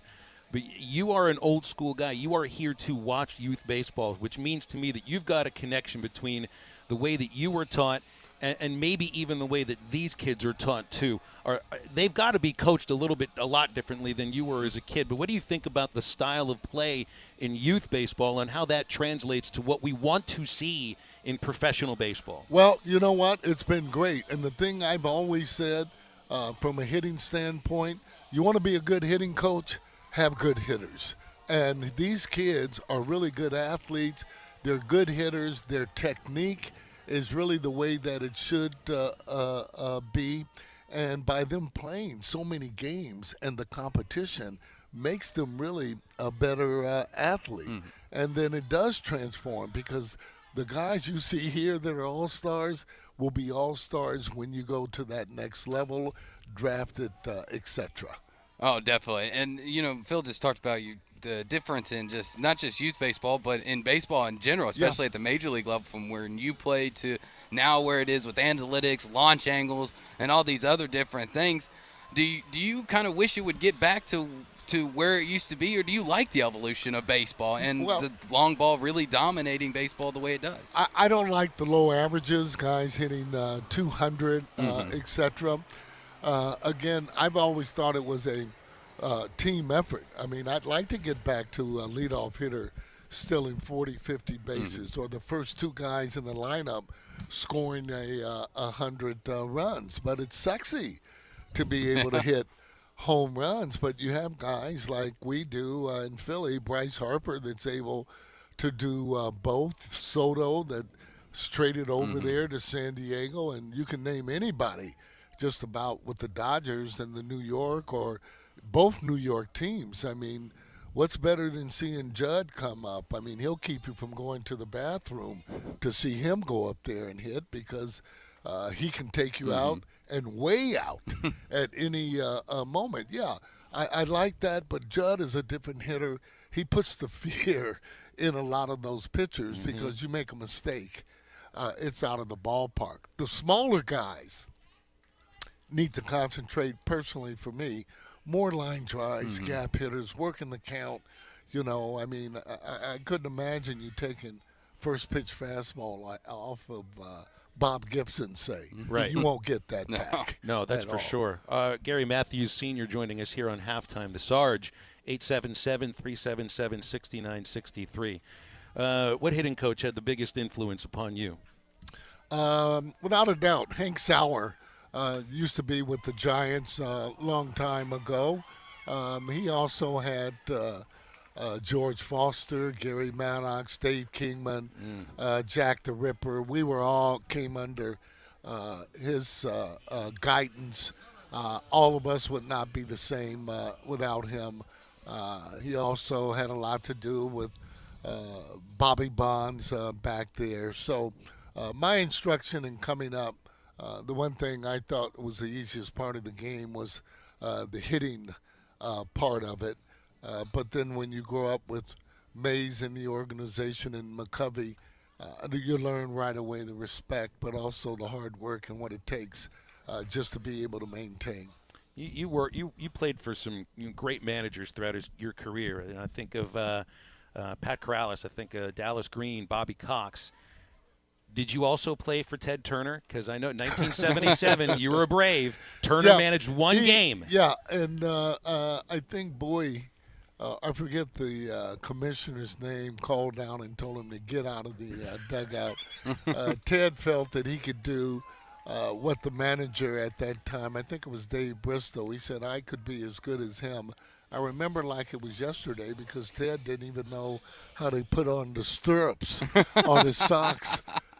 He was a sailor. He wasn't a ball player. I got it to one of the guys that in my life was had a lot to do with the shaping and so on. But in terms of again manager, Dallas Green is great, but John McNamara was the type of manager that really puts you in the lineup and lets you kind of manage your own game from the hit and run to.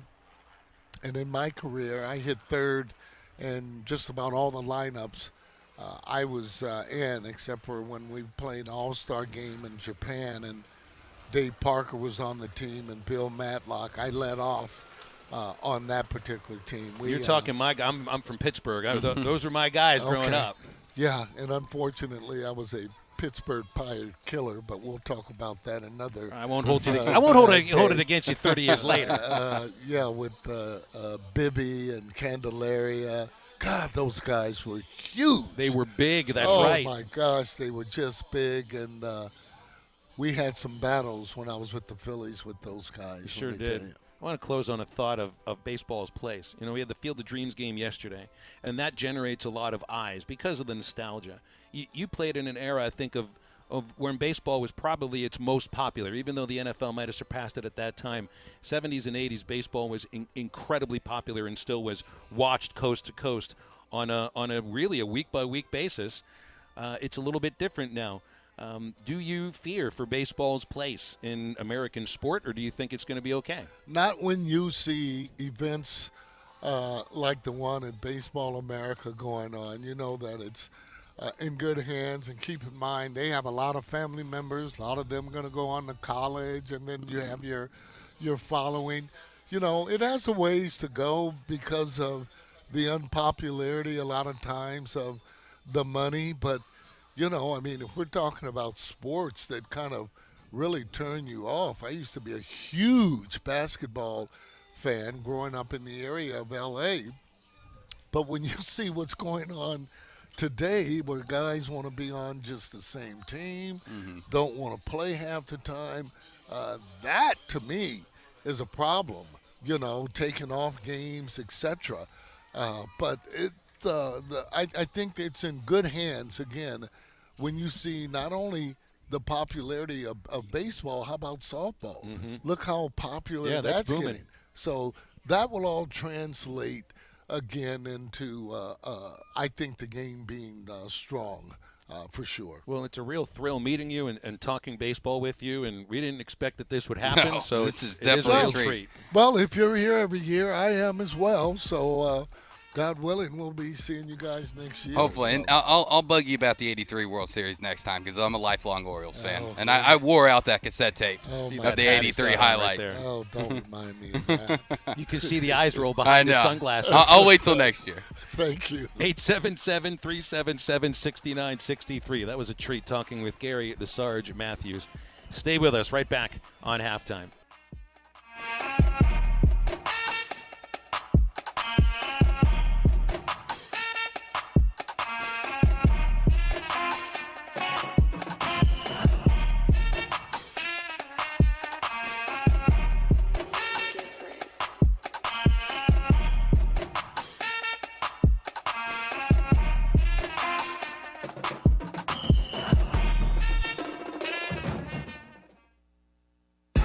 I think you can be awfully proud of the way your fans are with you. I've never seen stands so full of life. The whole state was behind you. There was a spirit there about it, Coach, and that means that your team has done something that's really great for this state. Thank you, sir. We're very proud of our fans. They've had a big part in the success that we've had. Listen to every Razorback football game this season right here on ESPN 95.3 and hitthatline.com. Traylon down the sideline. Touchdown, Arkansas. When you need a plumber, call the name you know and trust. Ashley Air. The same great people that take care of your heating and cooling system can also meet your plumbing needs. Right now, take $50 off any plumbing repair or get a $129 drain cleaning plus a 2-year parts and labor warranty. Restrictions apply. If you have clogged drains, Ashley Air is the one to call. Go to AshleyAir.com to schedule your plumbing service. That's AshleyAir.com. Proud sponsors of Razorback Athletics. There's more to a tractor than just horsepower. A tractor also needs weight to get that horsepower to the ground. With TYM, a heavier tractor comes standard. Many of the TYM models weigh more for the horsepower than comparable tractors from the big names, and tractors that weigh more do more. See Bush Tractor at their new location at 6100 South Zero in Fort Smith, or log on to bushtractor.com to see how they can upgrade your productivity. Arkansas Valley Electric members living in Knoxville and Augsburg and surrounding areas, you can now sign up. Wave Rural Connect Internet is available for you. Fast fiber internet, TV, and even phone service. Internet starting at $49.95 a month, TV at $43.99, and phone for $29.95. Sign up now at signup.waveruralconnect.com or 833-492-8372. Arkansas Valley Electric and Wave Rural Connect, changing the communities we serve. Kids are back in school, and now it's time for Mom and Dad to have a no sales tax furniture shopping spree. At Prank Row Furniture, starting August 12th through Labor Day weekend, Prank Row Furniture is going to pay your sales tax. That's right, sales tax paid on all made in the USA furniture and on all appliances. Family owned for 28 years, we have in-store no credit check financing and service after the sale. Come see us at Prank Row Furniture. Best seats in the house. The good old summertime is here, and Jelco Outdoors has all your fishing gear for summer trips at the lake or river. Check out the fishing kayaks by Old Town and New Canoe. Summer savings up to $300 off select models. Get ready for fall archery season now with a new bow by Hoyt, Matthews, Elite, and Bowtech. Jelco has the largest selection of box blinds for fall hunting. Come see us at Jelco Outdoors during the good old summertime. Jelco Outdoors, 4600 South Zero in Fort Smith. Get the best value, service, and TV locally with personal service from WOW World of Wireless, your neighborhood professional Dish authorized retailer. Stop in and ask us about the Hopper 3, Dish's most advanced DVR that delivers a premium viewing experience. Tired of running out of DVR space? With the Hopper 3, you can record up to 2,000 hours of your favorite programming and watch your very own favorite channels and DVR recordings anywhere you go on your phone or tablet. Call now. WOW World of Wireless, 877-305-DISH. That's 877-305-3474 for more details, or online at shopwownow.com. World of Wireless is located at 601 Church Street in Barling, next to Frank Row Furniture. That's 601 Church Street in Barling. Come see us at our new location. Monthly equipment fees and other restrictions apply. Recording hours vary. 2,000 hours based on SD programming. Remote viewing requires internet connection and compatible mobile device. Your home for every Razorback football, basketball, and baseball game. ESPN 95.3.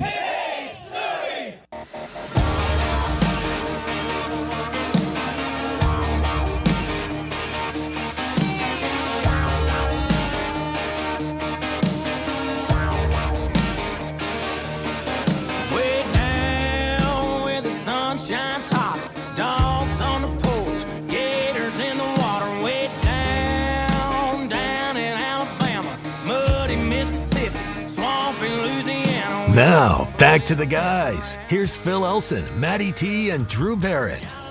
That was a lot of fun talking with Gary Matthews, Sr. I tell you what, I mean, if you want a reaction from me at any point where, you know, you'll see me jump out of my seat a little bit, get a former major leaguer in front of me when I wasn't expecting to talk with him, and we'll have a lot of fun. We did what, 14 minutes with him? We could have gone another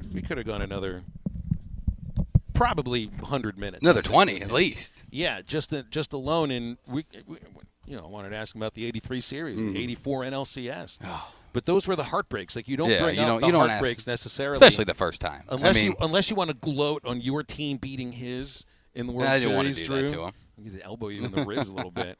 Hey, we're going to do Ask Phil over the next hour and 40 minutes here on a 3-hour edition of Halftime on a Friday.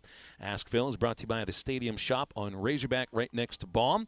It's football. Well, it is almost football, so load up on your hog gear right now at the Stadium Shop on Razorback. They got everything Razorback right now. So you need tailgating needs, game day, man cave decorations, dorm room stuff. It doesn't get more Razorback than the Stadium Shop. Local, family, and alumni owned and operated. Give Robert and Matt a call at 479-782-3486. It's easier when you just think of it as 479 Stadium. Or just stop by the Stadium Shop on Razorback and tell them that the guys at ESPN Arkansas sent you. Shop online at shoponrazorback.com. So get those Ask Phil questions in at 877-377-6963. J.W. Guthrie reminds us Harry Carey loved the Sarge. Loved the Sarge. I missed out on the Harry Carey hologram from last night. He take me out to the ball game. I think we were at dinner when that happened, because by the time I got back, I think it was the 8th inning. when we got back to the hotel. So I'll have to go back and watch that. I felt a little bit weird, on watching the final 2 Star Wars movies, knowing that Carrie Fisher, that wasn't really her. I felt odd about that. Maybe because her death was still a little fresh. Oh, for sure. I forget when Harry Carey died, but it's been, a number of years now. So maybe it didn't have that, necessarily that feel to it. But when you got the Cubs there, I mean, heck, they could have done it last year because Harry Carey, before he got over to the Cubs, was the White Sox announcer. That's where he started the whole sing "Take Me Out to the Ballgame" thing. Did you know it was a mistake? I did not. It was a mistake. I don't know if I've ever heard this story before. He, as far as I know the story as to how Harry Carey was so famous for singing "Take Me Out to the Ballgame." Some people think like he started the tradition of singing "Take Me Out to the Ballgame." No, that song was written in like 1910. He was just the broadcaster that led Cubs fans in doing it, but it started with the White Sox. As I understand the story, he was in the booth during during the 7th inning of a game in which they did "Take Me Out to the Ballgame," and the PA microphone was close enough to pick him up singing it. While he was at break, I'm guessing. And fans started kind of picking up on that and singing it with him, and it turned into a thing from that. And who was it the other day they brought up Milo Hamilton. We were talking about Vince Scully and beloved announcers. And Hamilton, who also is in the broadcasters wing in Cooperstown, was beloved by Astros fans, but he was reviled by many other broadcasters, and I don't feel like I'm dancing on his grave or anything. Milo Hamilton was incredibly nice to me the one time I met him, and he didn't have to be, though he did shoot me a look. I think he was a little bit of like a gruffer old guy. Brett Dolan, who's coming on with us in the next segment, worked with Milo Hamilton with the Astros before he retired, so I'm sure he's got more Milo stories than me. But one story I know about Milo Hamilton and Harry Carey, the two of them despised each other. In fact, Milo danced on Harry's grave when he died with a number of things that he said. He was openly not a Harry Carey fan, that he was openly a Harry Carey hater. The story I heard goes that they're working, they're like in the booth in Wrigley for a game, and Harry just finished singing "Take Me Out to the Ballgame," and he sits down and tells Milo, Milo, they all come out here to hear me sing "Take Me Out to the Ballgame." And Milo tells Harry, Harry, tomorrow's an off day. Why don't you come out here and sing "Take Me Out to the Ballgame" and see how many people show up? That is a great response because, well, I think it's an added plus to have gone to a Cubs game and hear Harry Carey do the broadcast. But you're there for baseball. Right. Otherwise, you'd stay home and watch the telecast. Exactly. Yeah. I remember Harry was at the year I worked for the Pirates in '96.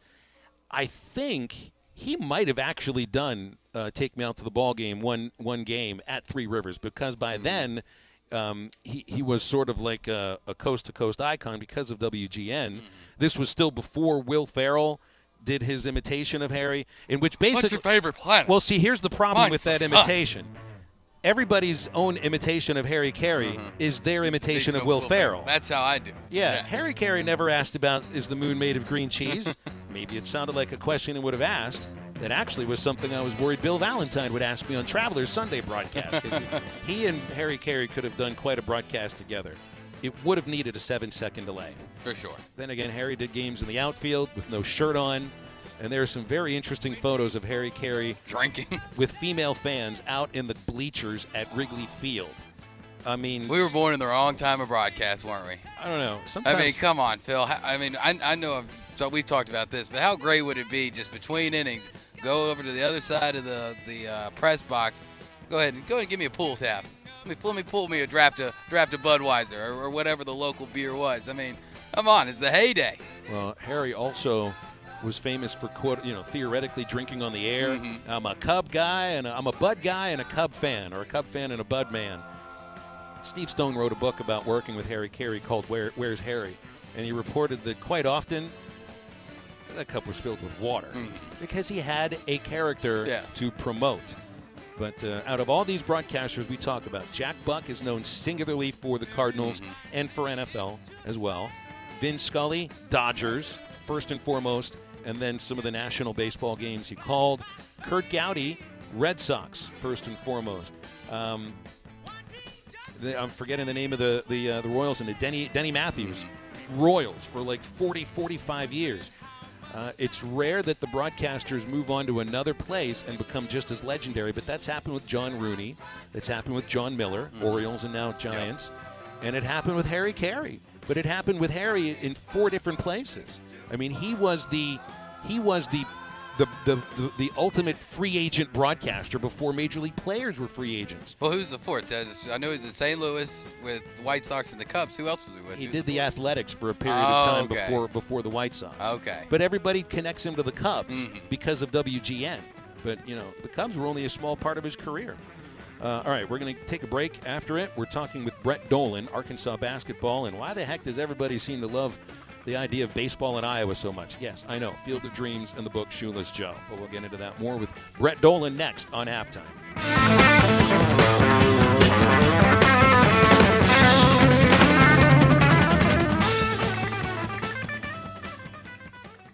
Hey, this is Mitch at Red River Ram Dodge Chrysler and Jeep, and folks, this is my favorite time of year. It's Jeep Freedom Days, and at Red River, one thing we believe in, that's freedom. Like right now, you've got the freedom to order your car online at redriverjeep.com. You can custom build it and get it however you want. And you have the freedom to take the in-person experience and come in and order your vehicle right here from a salesperson or buy one right off our lot. So make that beautiful drive to Heber Springs or check us out online at redriverdodge.com. Cutting the price of your wireless bill feels good, really good. Actually, it feels great. You should try it out. So cut your bill by switching to Straight Talk Wireless, now offering our $45 Silver Unlimited plan with 5 gigabytes of hotspot and nationwide 5G on America's largest, most dependable networks. The $45 Silver Unlimited plan from Straight Talk. Straight Talk Wireless. No contract, no compromise. A month equals 30 days. See terms and conditions at straighttalk.com. 5G capable device required. Actual availability, coverage, and speed may vary. The most demanding anglers want equipment that fits their lifestyle. Make G3 Boats by Yamaha your fishing partner today at Adventure Oklahoma and Auto Finders in Roland. Want to just relax and rejuvenate? Then a Suncatcher pontoon by G3 is just what you're looking for. Now is the time to get in on the 2022 year-end model clearance event at Adventure Oklahoma and Auto Finders through September 1st. G3 Boats and Suncatcher pontoons built to last. See them today at Auto Finders and Adventure Oklahoma in Roland. See inventories online at autofindersok.com. Your search ends here. Michelob Ultra Organic Seltzer opens like every other seltzer. Pours like every other seltzer. But it's not like every other seltzer. USDA certified organic, no added sugar, and low cal. So you've never seen another seltzer quite like it. And with new refreshing flavors like black cherry and watermelon strawberry, you've never tasted one like it either. Michelob Ultra Organic Seltzer, as real as it tastes. Enjoy responsibly, not a low-calorie food. Anheuser-Busch Michelob Ultra Organic Seltzer, IRC Beer, St. Louis, Missouri. High-Tech Truck Refrigeration Service is all about God, family, and our country, and they proudly display the red, white, and blue. At High-Tech, they specialize in truck and trailer repair, service, and are certified in refrigeration repair. And every day, give thanks to those who have served our country and paid the ultimate sacrifice for folks like you and me. High-Tech Truck Refrigeration Service, located in Van Buren at 6410 Alma Highway or at 479-474-2220. Elite Roofing is a locally owned roofing contractor. If you're building a new home or maybe need a new roof on your existing home, Elite Roofing can take care of you. Elite Roofing is known for their dependability and reliability. Just ask any of their satisfied customers. They are licensed and insured, and references are available upon request. If you need a roof, call your local roofing contractors. Elite Roofing, 478-8668. That's 478-8668. Elite Roofing, 478-8668. Your husband is pretty handy to have around. He makes the world's best mac and cheese. He's in the Tickle Monster Hall of Fame. And he can teach anyone how to throw strikes. But a busted pipe in a basement full of water? Honey, I think we need a plumber. Is a little out of his league. That's where a homeowner's policy from Shelter Insurance comes in handy. We'll help get your house back in order and your husband back to what he does best. Ask Shelter agents Brandon Zimmerman or Chris Dooley about a free insurance review. With over 40 years combined experience, the team at the law offices of Craig L. Cook understand the definition of work, real work, working for you. Whether you've been injured in an auto accident, on the job, a victim of nursing home negligence, or need help navigating bankruptcy, Social Security, wills, trusts, estates, or family law issues, Craig Cook will go to work for you. Call us today, 479-783-8000. The law offices of Craig L. Cook, with locations in Arkansas and Oklahoma. We work for working people. Your home for every Razorback football, basketball, and baseball game. ESPN 95.3.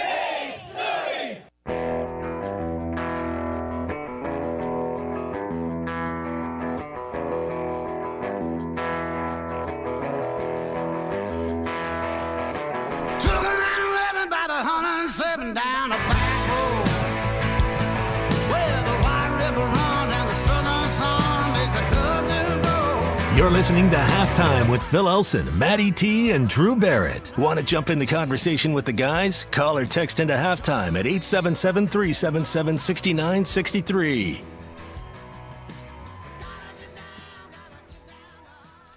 Halftime at the Ballparks of America complex in Branson, Missouri continues here at the home of the Babe Ruth League's Cal Ripken 70 Majors World Series. It is a mouthful, but you got to get all that stuff in. Going to go to the phones. We got Brett Dolan standing by, play-by-play man extraordinaire, baseball, basketball, what have you. He was on the call for the Astros recently, on the call for Arkansas men's basketball for their first game in Spain against Valencia Selección. And we've got him on the call right here with us. Brett, how are you, man? What's up? Hey, I'm doing well. You might hear a few of the sights and sounds of Bush International Airport on a Friday afternoon behind me, but I'm trying to get back, and I hope to get back because we've got a big basketball game somewhere in Italy tomorrow. Somewhere in Italy tomorrow against some team that maybe you might, look for information for and then find out, 10 minutes before tip-off that it's a totally different team.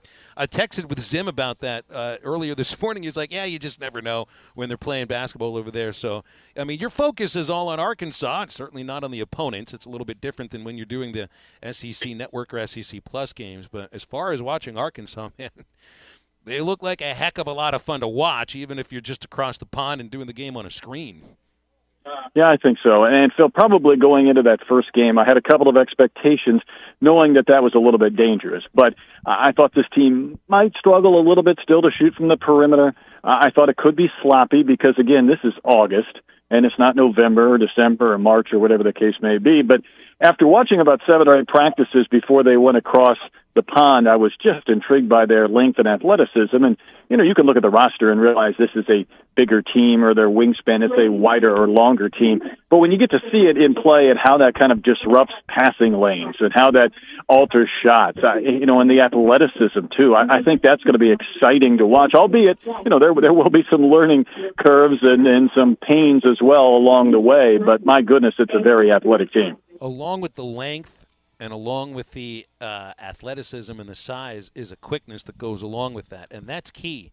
It's key for this team. Now, I mean, every Eric Musselman team at Arkansas has had a different feel to it, but we always know it's defense first, and you're going to create off of turnovers, off of missed shots. And this is the most athletic team that Muss has had. That's pretty obvious.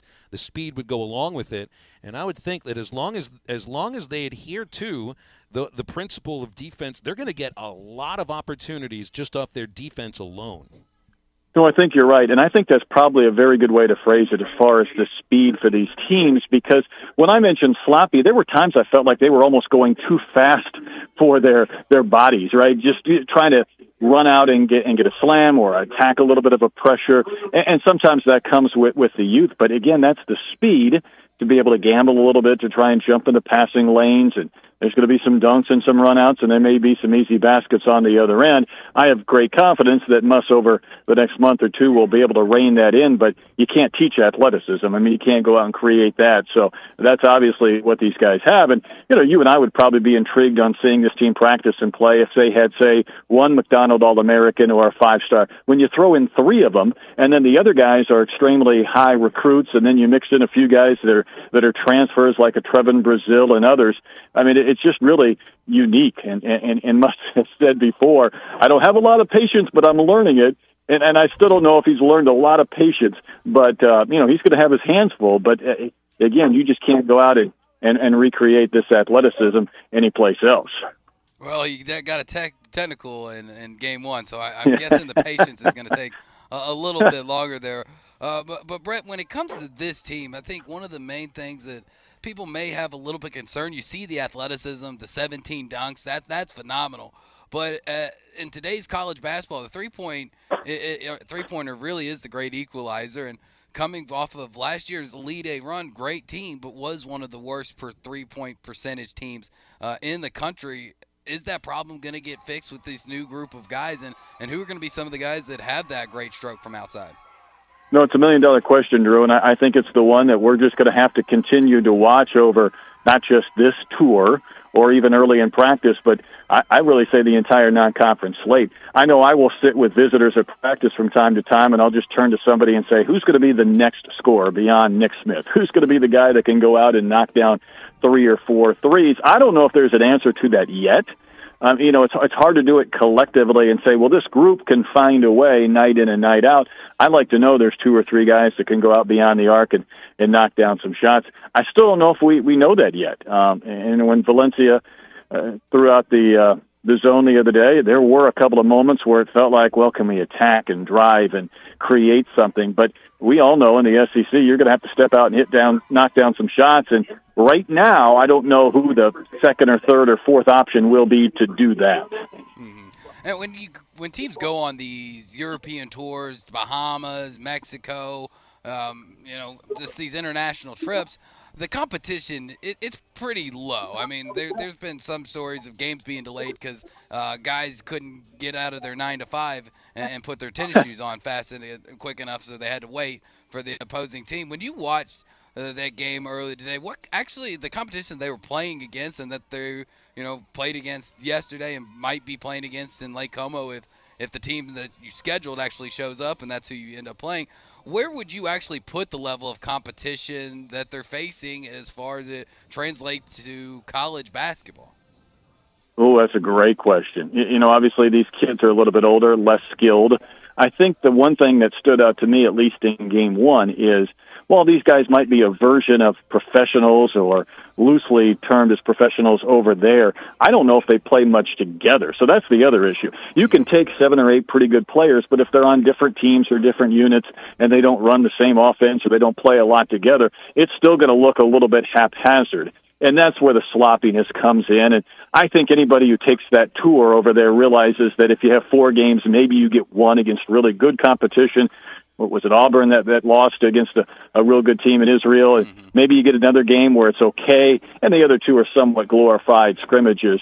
Because you can't scout him either, right? I think Muss has put more time into his flag football game in the Mediterranean or his volleyball game than he is scouting these opponents. So for him, that's also unique. But I don't know. Would it be kind of a Division II, low Division I type talent with maybe 5 or 6 guys, but not the entire team? So it probably is not going to be terribly competitive when it gets to the final score. I do love that they're not looking at it as just a business trip. It's team building. It's experience for young men and anybody else that's on that trip as well. And you take it as and look, I mean, they treated going to Buffalo and San Francisco the same way, in the NCAA tournament. And you can appreciate that at the same time while you're trying to improve basketball-wise, you got to look around where you are and at least acknowledge that and take advantage of what's around you and the ability and the knowledge that, hey, we may never be here again. Well, I think so. And I think these kids, the one thing, K. Wood did with the reporters the other day, he brought 3 guys in. I think it was Walsh, maybe Dunning, and Graham. And I got done. I said, boy, these kids are the most thoughtful 3 I've seen at a podium in a long time. So they seem to get it, the experience of being able to enjoy the trip. And, Neighbors has told me, he's probably told you, Phil, the same thing.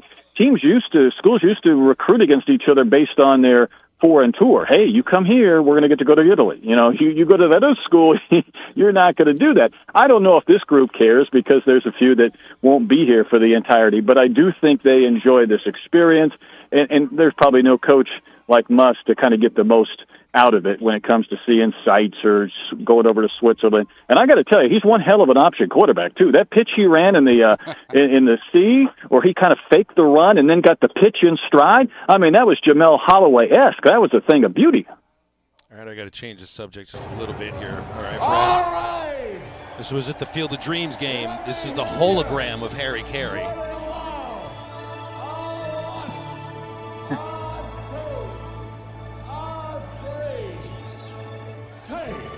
All right, so Harry Carey was obviously Cubs broadcaster for a long time. It's not the only franchise that he ever worked for. He's not from Iowa, but the Cubs played there, so I can understand why they did this. You want to talk Hall of Fame broadcaster in baseball who's from Iowa? You worked with one of them, and it's Milo Hamilton. Now, Milo and Harry, let's just put it mildly, did not see eye to eye at all. You're no, laughing, they but did I know not. that I don't mean to make you feel uncomfortable about it, but I mean it was well known. I mean Milo kind of danced on Harry's grave when he died. Yeah, no, Milo used to refer to Harry as the Canary, and there was quite a bit of animosity between the two. In fact, the first thing I ever did with the Astros was a caravan, and we were in the middle of Texas, and his book had just come out where he took a couple of shots at Harry. So my first basic event with the team is Milo getting calls from one Chicagoland station after another and defending himself in the uproar. And I'm like, oh my goodness, we're day one into this, and I'm knee deep in the Harry Milo feud. And yeah, it was interesting because then we would live through the Atlanta Braves coming in when it was Skip and Chip, and the son and grandson of Harry, and it was a saga. There's no doubt about that. I'll bet when you went to Pittsburgh, he told you about the writers and the media running him out of town too because he wasn't Bob Prince. Trips to pole eyes and a lot of other Pittsburgh traditions involved in that. But there may have been a conversation with or 10 or 20 in regards to that too. Well, and Milo was a lot of fun to listen to. He was unique, definitely unique. But he's an Iowan too, and this Field of Dreams game is great. We love nostalgia. Baseball and nostalgia are connected. I just wish it didn't take the nostalgia of this great movie and the fields and everything to get people excited to watch a regular season game. The romanticness of baseball. That's the reason that they're watching, not because of the actual game in and of itself. Who wants to watch a Reds-Cubs game right now? That is my point exactly. But there is this romantic connection to the sport of baseball for Iowa. And I mean, the book is the reason that the movie was made. The book Shoeless Joe, the movie Field of Dreams. They're a little different in some areas, but in the overarching themes, they're very much the same. Is this heaven? No, it's Iowa. And sometimes we have trouble connecting Iowa as a baseball state. But I guess it really is, and the movie and the book are the reason why. Well, it's a big part of it. I mean, it's been around so long. I mean, heck, I'm an old man, and I remember when I was in college, we took a trip up there to the Field of Dreams, and this was several years after the movie. But, I don't know who came up with this idea originally, Phil, to put a field in the middle of the site and have the corn around it. Whoever it is maybe should be commissioner at some point because, I mean, this moves me. I told you last year I was emotional watching that game because whether it's the fathers and the sons, the movie connection, the corn, obviously last year was a great game, and this year was just so-so. But I give whoever came up with this great credit because baseball needs to continue to find ways to kind of pull on those heartstrings to bring people back in to understand the beauty of the game that you and I know and love. But if that doesn't grab a few maybe non-partisan baseball people and kind of get them to think a little bit about our sport, I don't know what would. Well, there are two guys here. We had Gary Matthews Sr. on the show just a couple of segments ago, the Sarge. Mario Mendoza is here, too, because his son is the manager of the Mexican team here at the Cal Ripken 70 Majors World Series. I mean, these are two names, even though, Mendoza probably more for the famous line that we're not going to mention to him if he does come on, because I've learned you don't talk about that stuff to him. But, I mean, they're from an era that really does connect to the nostalgia of the sport, the 70s, and I think the early 80s. Hey, I think Mario Mendoza used to manage the Cedar Rapids Colonels. How's that for an Iowa corn reference? And he managed the El Paso Diablos in the Texas League, where I got to know him a little bit, and that was he is unique. He is a lot of fun. Brett, we'll leave it there. Appreciate you, man. Thanks for hopping on, and good luck with figuring out who Arkansas is playing this weekend. Yeah, that's always part of the fun. You and I love rosters that change and evolve, but we'll get to that point. We'll get it done. Theater of the Mind. Theater of the Mind. Appreciate it, Brett. Brett Dolan right. From Razorback Sports Network and the Arkansas Athletic Department, Astros TV broadcast, perfectgame.org. I mean, you name it, Brett's there. You got a game to call? Well, just give Brett Dolan a call, and he might be there. 877-377-6963. If you got a call or a text, we're going to empty out our text line after the break because so many have come through, and we've just been focused on what's in front of us, which right now, Alabama's coming back, 3-2. Mobile leading in the 5th inning. Watch out, Ohio. You got the kids from the Yellowhammer State watching after you. Nice little touch on the center field fence here. They've got the Ohio flag, and they have the Alabama State flag flanking Old Glory. It's a lot of fun. Back with more halftime. Needing your roof repaired? Ramos Roofing is a local company that has over 25 years of experience, specializing in your residential or commercial roofing needs in the Oklahoma area. Ramos Roofing, a company you can trust, offering discounts to senior citizens, law enforcement, or healthcare workers, and assists in your insurance claims. Ramos Roofing, standing behind their work so you can stand under it. Call 479-420-9903. That's 420-9903. Ramos Roofing, working with you to build a better home. Are you a qualified CDL driver with local or over-the-road experience? Tired of driving older equipment? Not having enough home time? Feel like a number? You need Patriot Transport. Patriot Transport, based in Centerville, with locations in Russellville and Van Buren, provides you with late model equipment, has a family atmosphere, and provides you the opportunity to make $95,000 per year. Patriot Transport works with you to get the miles you want and the family time you need. Change your life today. Visit PatriotTransport.com to apply. That's PatriotTransport.com. Locally owned Lumber One can handle all of your building needs. They've built their business on having great relationships with everybody from contractors and builders to the everyday build-it-yourself. Lumber One is a full-line door shop to handle all of your door, window, and trim needs. And along with lumber, roofing and drywall products, attic wall and floor insulation is available. Lumber One also does blueprint takeoff with access to design services with estimates available. So go where the pros go. Lumber One, located on Industrial Park Road in Van Buren. Peace of mind in buying a quality and well-maintained vehicle is top priority at Carco Auto Sales. Carco Auto Sales has been serving the River Valley and eastern Oklahoma for over 40 years and offers a variety of late model, low-mileage vehicles at unbeatable values. Come see the team at 2810 Midland Boulevard today or give them a call at 783-1722. You can check them out online at buyfromcarco.com. Carco Auto Sales. When you're ready.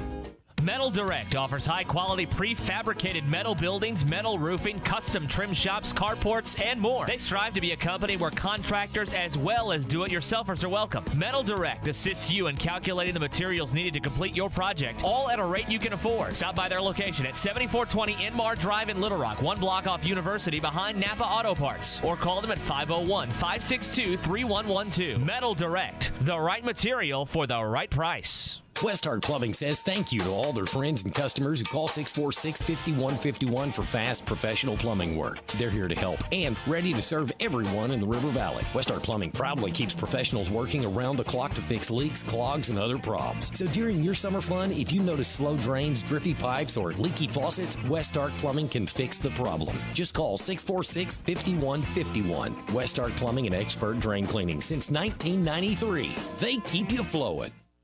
Why do people do business with First Western? Because First Western builds relationships with all of their customers. They partner for the long haul to help you with your financial goals over all seasons of life. First Western is prompt, responsive, and they deliver with quick answers and on-time loan closings. When is the last time your banker called you?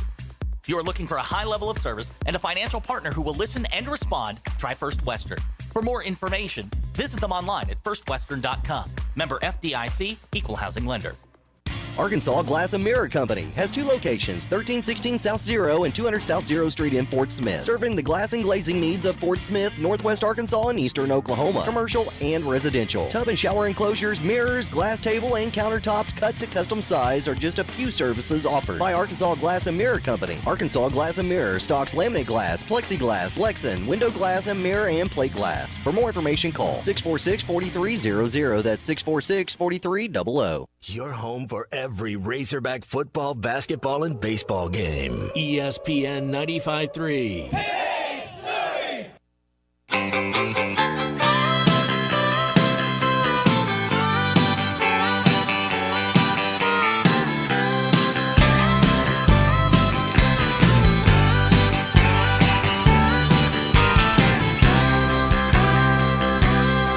I've got $100 smoking in my billfold. I know I ought to save it, but it's burning a hole right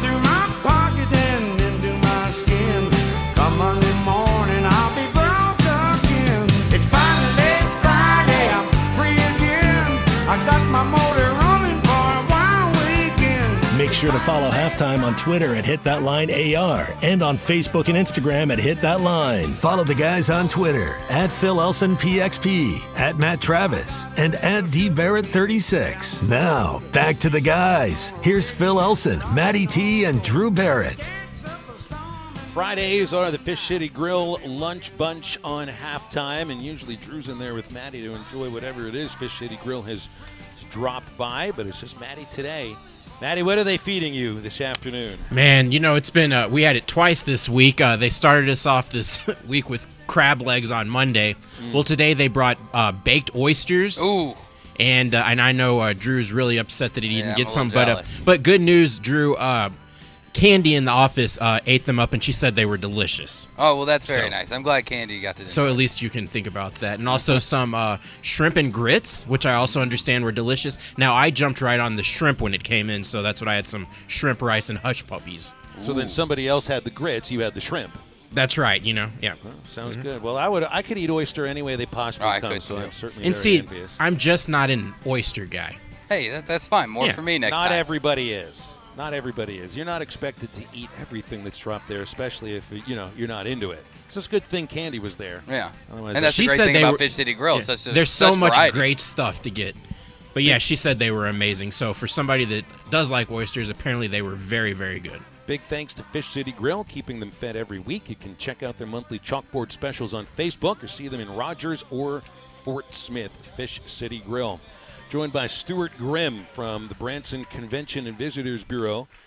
You guys brought us here for this tournament, so thank you very much for it. Appreciate it. Glad to have you guys. What a complex you guys have here. And I know that the changeover started in 2014. Since it opened, what have the Ballparks America brought into Branson? Because, you already have plenty of people coming in, but now there's more. Well, for the longest time, Branson's been needing the sports environment, and we've had it locally, but it's nice when we can bring in from farther out. We want people to come enjoy Branson, not just for the sports, but to have a family vacation, to have a good time. And it's nice that we can support the sporting here. So we, with baseball, we bring in futsal, we bring in soccer, we bring in basketball, softball. We bring tons of sports in. We're always trying to bring in more. And I think this is about as unique of a baseball facility as I've ever seen. It's crazy. I've been in town long enough to remember when this used to be a shopping center. And for them to transform this into what they've done is simply amazing. And you have, what was it? There's arcades. There's laser tag. Yeah. There's a laundry facility. Free. If you're going to play baseball all week, you got to be able laundry to wash those uniforms. Yeah, even these turf pellets, they end up staining. They really do, don't they? Oh, yeah. Now, I understand you guys, they had to make a change here. I think it was a year before. There used to be a replica of the Detroit ballpark, and people were like, hey, Kansas City is not all that far away. So you got a Kansas City ballpark now instead of Detroit. Yeah, they just kind of switched up. I was actually up by Comerica this week because it was kind of cool being up by there. But I would love to see more fields come out. The idea, the concept of playing on these miniature major league ballparks is awesome. Did things slow down a little bit once everybody heads back to school, or is Branson just 365 days a year? It's just tourist. Branson has evolved over the years. We used to be quiet in January and February, and then we'd hit spring break. But now we go pretty much all year. We do quiet down a little bit when the kids go back to school, but then we have a whole demographic that comes into town. Yeah. And we just keep rolling. And in the sports side of it, we just start up the fall leagues. So we keep bringing in the fall stuff, too, as well as winter. Well, bring us out again here next year, because this is a heck of a lot of fun. Oh, we love watching baseball. We can't wait to have you guys back. Look, the Sarge is handing out the MVP award for this game right now. I know when you guys told me, hey, we're going to put the Sarge on, I'm like, oh, great. Hopefully they don't turn off when they have Stewart on. No, it was really cool to have him on, and just his connection, not just to the sport, but to Babe Ruth. Baseball is really amazing. Yeah. Hey, we appreciate you having us up here, and thanks for coming on. Look forward to having you guys next go-around. Hey, the sports sales manager from the Branson Convention and Visitors Bureau. ExploreBranson.com is the website. All right, I think we got another treat coming up after the break. Mario Mendoza, former major leaguer, one of the best fielders of his generation. His son, Mario Mendoza Jr., is managing the Mexican team here at the Cal Ripken 70 Majors World Series. And into the third hour, with that and much more on Halftime.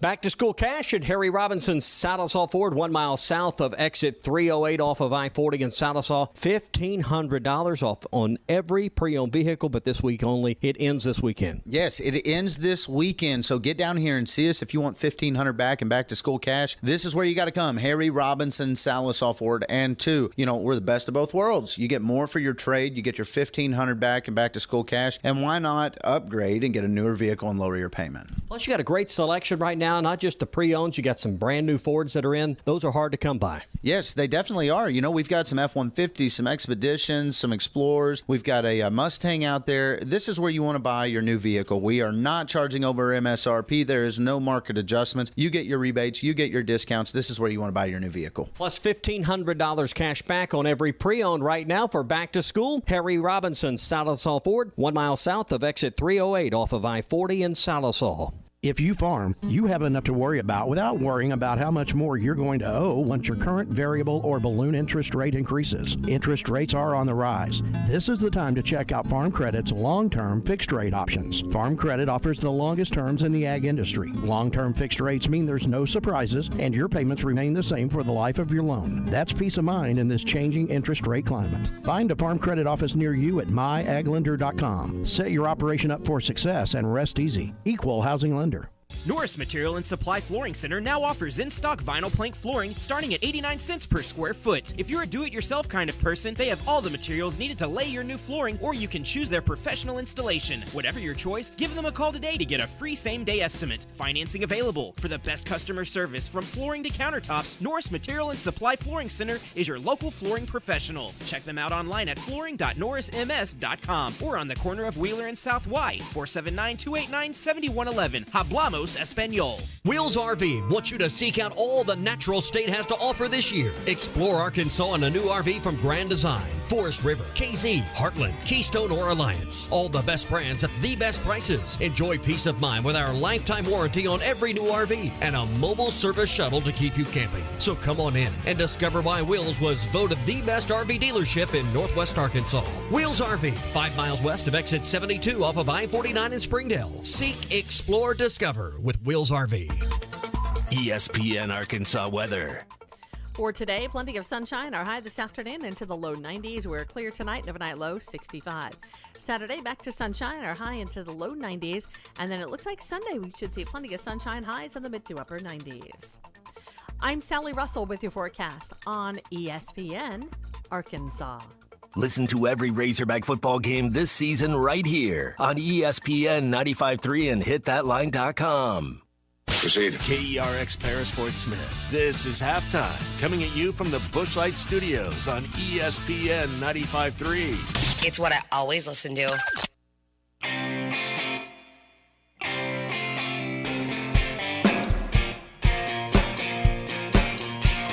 Live from the Busch Light Studios. I love Arkansas. I love everything here. Give me that thing here. Woo! On your favorite Arkansas sports talk station. And this one belongs to the Razorbacks. Streaming live from hitthatline.com. Fans are amazing. It is lit down here on the sideline. This is Halftime with Phil Elson, Matty T, and Drew Barrett. My calculations are correct. When this baby hits 88 miles per hour, you're going to see some serious... Here come the students. Oh, here come the students. They're coming from the south end, and this one has been a long time brewing. I have been waiting for this moment for a long time. Judging by the sound of it, so has everyone else. Hey, hold on. It's almost halftime. On halftime here as we roll into our third hour. Yes, a third hour of halftime. This is the golden hour since it's a Friday. So to push it an hour further than it usually is. 877-377-6963 to get with this over this next hour. We just saw Gary Matthews Sr., former Major Leaguer, Rookie of the Year, hand out a couple of awards after this Alabama-Ohio game, won by Alabama by a final of 3-2. They tried a little dog pile, but it looked like only 3 or 4 of the kids were interested in doing it. I feel like we saw a an effect of the time and the era that Sarge played into the state of his body right now. We didn't mention it when he was on the air, but he wears knee braces. Yeah. It's not full knee braces. It's more like knee Those wraps. copper fits that you see Jerry Rice and Brett Favre do commercials for. He's still wearing these all these years afterwards, and we noticed it takes a little bit for him to get moving. And he played baseball, not football, not basketball. But in that era, most of the fields were not just artificial surface. They were AstroTurf, which was basically like playing on green concrete. That's what I've heard. And where he played, Atlanta, I think Atlanta then was AstroTurf. I know Philadelphia was. I don't remember if San Diego was or not. Wrigley was grass. Yes. Back when that was a little bit unique. Most teams now have grass fields. This is hard to believe. And this artificial surface that these kids are playing on, this the pellets, essentially, like you might be a little bit nervous about inhaling the pellets sometimes, but it's a lot better on your body and on your joints and on your muscles and on the knees. But it's hot on the feet, I can tell you that. But he can't walk very well, and I feel awful watching that because he put his – that was an era where you weren't just trotting around the bases. That was a speed era of baseball. That was stolen bases. That was Vince Coleman, Ricky Henderson, Ron LaFleur, Tim Raines.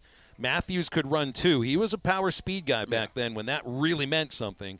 And so I think we do see a little bit of the effects of the era that he played on his that was the time body. of when a home to second time actually mattered.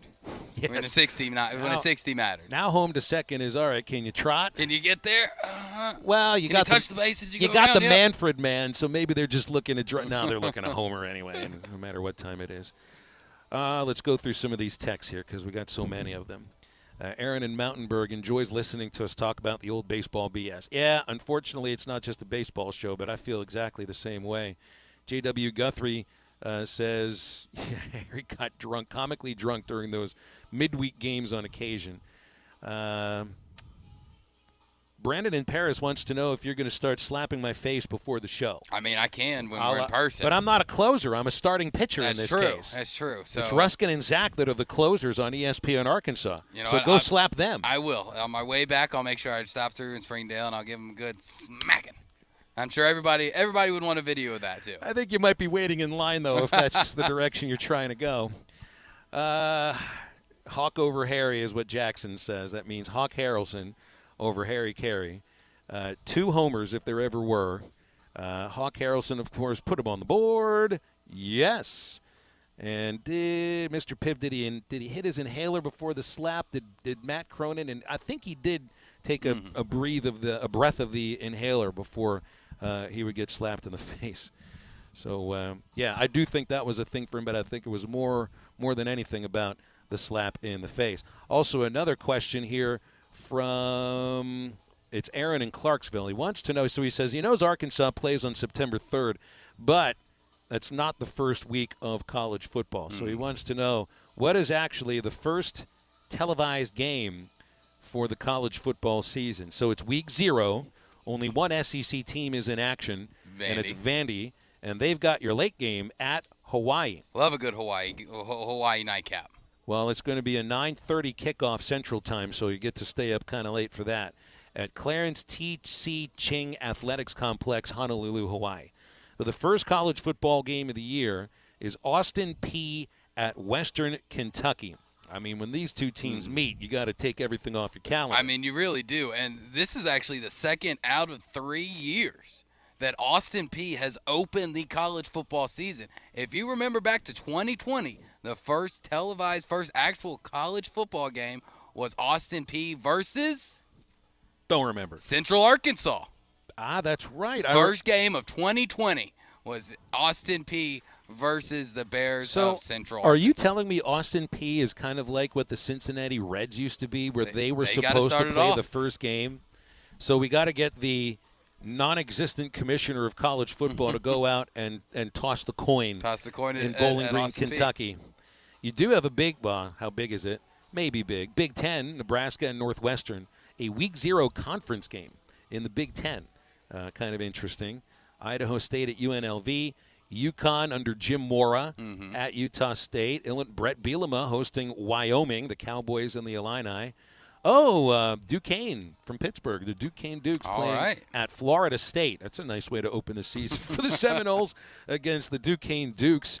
Charlotte at Florida Atlantic. Florida A&M visiting North Carolina, North Texas, All and right. UTEP, Give me and the then Rattlers in Vanderbilt that and one. Hawaii. So I don't know how many really good games there are there. I'm sure there's some entertainment games, but the first telecast will be on CBS Sports Network, Austin Peay, and Western Kentucky. Hey, Mean Green versus the Miners there. That could be a good one. Battle of two Texas schools about as far as possible.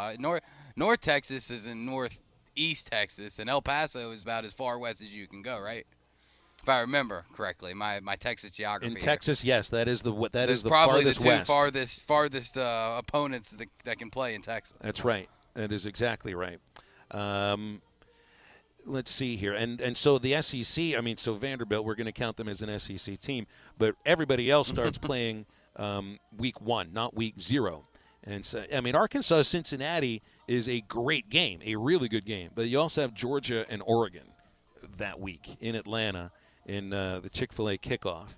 And that is a storyline right there for you, because you got Georgia's former defensive coordinator, Dan Lanning, is now the new head coach at Oregon, replacing Mario Cristobal. Cristobal going back to his alma mater in Miami. So Lanning's first game as the Oregon head coach is against the defense that not the exact defense, because most of those guys are in the NFL now, but it is the same team that he coached for 4 years, 3 as a coordinator. That's probably the headline game, certainly in the SEC. I haven't pulled up the rest of the college football games for week 1, but I'd say that would be appointment television, as long as it's not at the same time as Arkansas versus Cincinnati. But something about Georgia versus Oregon to me screams night football, doesn't it? Yeah, it does. It also screams. I was going to try to say offense, but Georgia's defense is should be able to reload. It's going to be great to see how much of an improvement Stetson Bennett for Georgia has made. I was wrong about this, Drew. What do we got, 11 o'clock? Same time kickoff, Arkansas, Cincinnati, Georgia, Oregon. Same time. Well, good news is in today's age you can go split screen. You can. So you'll have Georgia, Oregon on ABC on one television, and you do split screen, but you do it differently, don't you? You don't have. I have 2 TVs. You have 2 TVs, but you had one in one room and and one in bedroom, another. One in another. This year, I'm just going to bring the one out of the bedroom because I've moved apartments, and you can no longer see into my bedroom from my couch. My couch, the faces the wall to my bedroom. Totally change your viewing habits. I'm going to have to bring the TV in and possibly even bring in a third. I got a TV that's not even being used. So wow, 2 TVs. You must be rich. I know, man. Hey, I'm thinking about installing the third one in the bathroom. That's when you know you've reached the life of luxury, when you got a TV next to the toilet. He's just lying. Nobody has 2 televisions. I'm telling you, if I'm lying, I'm dying. I've got 3 TVs. What's a rerun? Well, 2 are mine. One's my roommate's.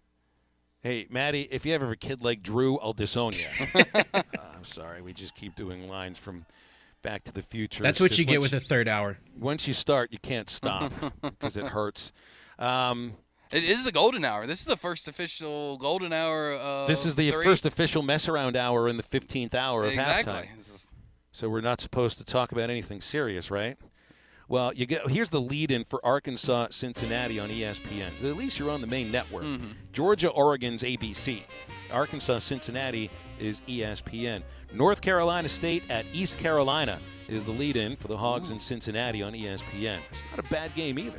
That's a pretty good game. Not bad. I mean, ECU has had some down years, but they've been slowly climbing out of the basement of the AAC, and they're looking to get back to that 8-9 win mark, which is what Pirate fans are used to having. There's always one of those Carolina schools that's not UNC or NC State that's like having a year. It was Coastal Carolina recently. Before that, it was ECU. So we'll see which one of those Carolinas takes the step forward this year. After Arkansas, Cincinnati on ESPN, and it looks like they'll have Utah, Florida, the Urban Meyer Bowl in Gainesville. At 6 o'clock. I doubt he'll be invited to attend. Probably not. Since he's not back on the Fox telecast, is he? He's not on Big Noon Kickoff anymore. No, he's not. They might need to keep him away from football fields for a year or so. Yeah, let's let people kind of forget about Urban Meyer. Maybe 2-3 years down the road, he can come back and do something in the sport. I don't know if it's coaching or if it's being a special analyst, an assistant to, or back on the broadcast. But we need some time to die down after the disaster that was the NFL. Maybe they can get Josh Lambo to join the broadcast instead. That's the kicker that Urban Meyer apparently kicked a couple of times. What else you got on Week 1 SEC? LSU and Florida State in New Orleans. Two programs that aren't quite what they think they are. Maybe LSU. I think LSU might be a bit a sleepy team this year. A lot of people think so. They're a very popular pick as far as a sleeper in the SEC and the SEC West goes. But you're going to have a guy that's basically playing with house money and Brian Kelly, first year. I don't think too much pressure is going to be put onto him, to a guy that's coaching for his life, coaching for his job, and Mike Norvell down at Florida State. The amount of pressure Week 1 on these two coaches could not be more different. And it's like, I don't know what to make out of LSU. 16 transfers. Only Ole Miss has more transfers amongst SEC schools, and Ole Miss has 17 of them, but that's not a new coach. They're in Oxford. Here's one you're going to be interested in Week 1. Yes, of course. Yeah, see if Mississippi State can get revenge for last year's screw job against Memphis. Was it a screw job? Well, maybe it was a little bit. This one's going to be in Starkville. Play to the whistle. That's all I could say. Yeah, when the whistle gets blown, right? Exactly. Blow the darn whistle when you're supposed to blow it, for crying out loud. Hey, Calvin Austin III, he didn't hear a whistle. He kept going, all right? It's not his fault. Well, you're right. You're right. Play to the whistle. And if you stop and the whistle hasn't blown, well, don't blame it on the official. Well, maybe partially blame it on the official. And, here's a really good storyline. Can Vanderbilt earn a hard-fought win against Elon? Ooh, well, that's going to be a tough one.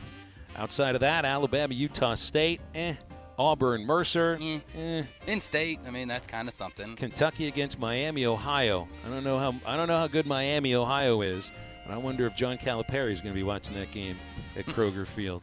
Ole Miss taking on Troy. That might be sneaky good. Okay. Never know what to make out of Troy. La Tech visiting Mizzou. Okay, I would like to say the Bulldogs can pull off a road victory against the Mizzou Tigers, but we'll see. South Carolina opens up against Georgia State. Of course, the Razorbacks host them the next week. Tennessee has Ball State, and A&M opens against Sam Houston State. A&M doesn't play a conference game until the Southwest Classic. That's kind of nuts. Sam Houston State is Week 1, Appalachian State Week 2, Miami Week 3, and then Arkansas is Week 4. And that's your Week 1 going on in the SEC. 877-377-6963. Halftime continues live at the Ballparks of America Complex in Branson, the home of the Babe Ruth League's Cal Ripken 70 Majors World Series, and we will come right back.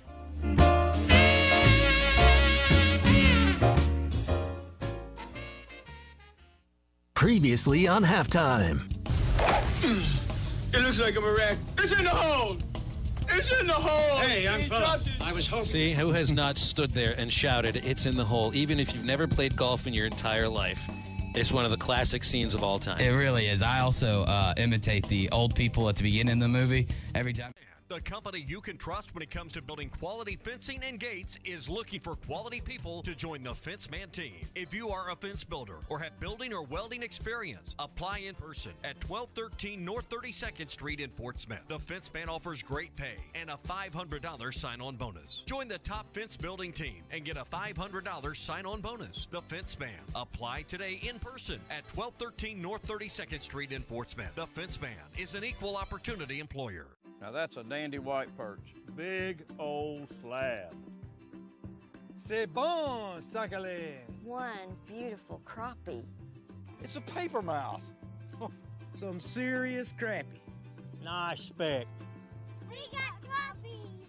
They might go by different names, but all prefer the same thing. Bobby Garland, America's favorite. White perch, slab, sacalé, paper mouth, crappie, speck, crappie baits. I call it dinner. BetOnline is the fastest and easiest way to wager on all your favorite sports, contests, and events with first-to-market odds and lines. Find reviews and news for every league, including Major League Baseball, NFL, NBA, NHL, combat sports, esports, and even golf. BetOnline continues to be the top online resource for all your sports information, from live in-game betting, props, and futures. Head to BetOnline today or use your mobile device to join today and make your first sports bet. Use our promo code BELIEVE50 to receive your 50% welcome bonus on your first deposit. That's BELIEVE, BLEAV 50. That's BELIEVE, BLEAV 50. Bet online, where the game starts. Ed Sheeran used to sing in the church choir, but now bad habits reveal his desire. The old saying goes, sow a thought, reap an action. Sow an action, reap a habit. Sow a habit, reap a character. Sow a character, reap a destiny. God knows you can't overcome. That's why the faith that saves is trusting what Jesus has already done. There's nothing else you can say or use or do. Bad habits lead to doom. I'm Pastor Heath from Woodland. Think about it. A pre-owned vehicle that won't break the bank? Good luck in this market. But wait, Joe knows good deals. That's right, Joe can get you in a pre-owned car as low as $269 a month, or a truck starting at only $299 a month. Joe knows how to give you more for your trade and save your hard-earned cash. Come see Joe at the Crane Used Car Supercenter, because Joe knows. U.S. Highway 71 in Fort Smith. Sometimes wounds just don't heal, and when they don't, reach out to the Tulsa Wound Center. They provide chronic wound care using all the latest technologies such as hyperbaric oxygen therapy, shockwave therapy, skin substitutes, and more. When it comes to life and limb, experience matters. Make sure you are being seen and treated by an experienced and certified wound physician. Founder and medical director Dr. Lam Lee has been a prominent wound care and hyperbaric physician for over 15 years. 10,000 patients can't be wrong. Online at TulsaWoundCenter.com or call 918-561-6661. Searching for the best UTV on the market but can't find it with any of the big name brands? That's where the Intimidator comes in. An American brand using American-made steel and built in Arkansas. Intimidator UTVs offer premium components as standard, unlike those other companies. Items such as doors, skid plates, heavy-duty frames, and comfortable seating, all at one comparable price. See why Intimidator UTVs are the best choice by visiting your local dealer, Horns Outdoor in Hot Springs, or visit hornsoutdoor.net.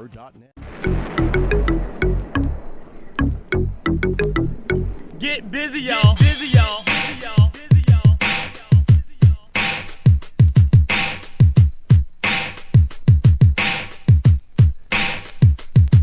Check it out, party people, cause this party is burning. For a new day, I know you've been yearning. Yearning for all you people concerning. A brand new dance called the Pee Wee Herman. Just move. Now, back to the guys. Here's Phil Elson, Matty T, and Drew Barrett.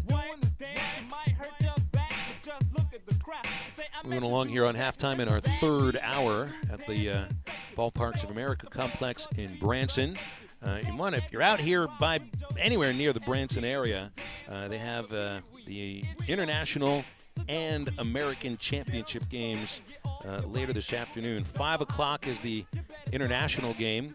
Guayama, Puerto Rico against Hermosillo, Mexico. That is at the St. Louis field, which is right where we're sitting, above the St. Louis field. You can tell it's the St. Louis field because they've got the arch painted into the artificial turf, just like they would at Busch Stadium. And the American Championship game will be at the same field. 7 o'clock start time tonight. West Raleigh, North Carolina against Jeffersontown, Kentucky. And then they have the overall championships tomorrow. There is a third-place game between the two losers of this afternoon's ball games, and then the overall championship between the United States champion, which I think they call that bracket the Iron Bracket. I think what we just watched was the Iron Bracket. I'm not sure. Well, we watched the Iron Bracket consolation game. Okay. That's what this was. So that was a third-place game. And then there's the 7 o'clock game that's the American and Iron Bracket. The American is the Iron Bracket, and then the International Bracket is called the international bracket. Iron, obviously, for Cal Ripken, for being the. Now, nobody ever really like Iron Man and the Iron Horse. That was Lou Gehrig's. Yes. That was Lou Gehrig's nickname, Iron Horse. Like, I mean, Ripken, Iron Bird, it never really stuck. I mean, he is the Iron Man. He's the guy who set the record. minor league team in the town where this thing used to be held in Aberdeen is the Aberdeen Ironbirds. Right. That's the I believe it's high A team for the Baltimore Orioles, which Cal Ripken and his brother Billy own. It's cool nickname, but Iron Man just sounds so much cooler. Iron Horse. Iron Horse. And I mean, Gehrig had other nicknames too. I can't remember many of Ripken's nicknames. It was Cal, and that was about it. Iron Man. That's about it. And then the Yankee Clipper that was Joe DiMaggio's nickname. I'm trying to think of other nicknames from Gehrig. Somebody's going to have to make a movie about Cal Ripken because that's one of the ways that Gehrig's legend lived on through the pride of the Yankees, in which Babe Ruth played Babe Ruth. So I don't know if you can get some of the major leaguers to play themselves. 25 years after Ripken played it. When did Ripken's career come to an end? Ripken, I believe last season would have been 2002, if I had to take a guess at it. Might have been 01, but I'm going to guess no later than 2002. Okay. Off the top of my head. I believe he made it to the 20-year mark because he started in 82. Michael in Bonanza asks, which team has the best chance to upset the Hogs? Usually it's the other way around. You get the question the other way around. What's the team Arkansas is going to surprise? Ask Eddie in Clarksville, and he'll jump right to the Alabama game. 2001, he got to 19. I thought he made it to the 20-year mark. But well, I mean, so what's an upset in your mind? Is it losing a home game when you any game that you're favored in? I think going on the road and winning is incredibly difficult to do. So, I mean, I'm not ready to say that losing at Auburn means that it was a big upset. Maybe by that point of the season, the record is different and could show you that, yes, it was an upset. And that really takes away the last 5 games of the year because at that point you're going by your records, not what you thought you had. By the time you get into latter October and early November, you almost are what you are at that point. So let's just look through the first 7 games. Cincinnati, South Carolina, Missouri State, Texas A&M, Alabama, Mississippi State, and BYU. You got to throw the road games out here because going to Starkville's awfully tough to do. That's a difficult place to win.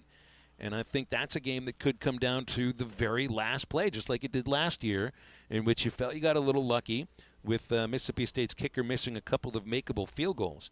Going to BYU on the road in Provo in the middle of October, who knows what the weather's going to be like? And BYU, on an annual basis, is a tough, hard-nosed, physical football team. It's an old team, too. I mean, you got to think about a lot of those guys, especially that grew up in the Mormon faith. This is after ministry.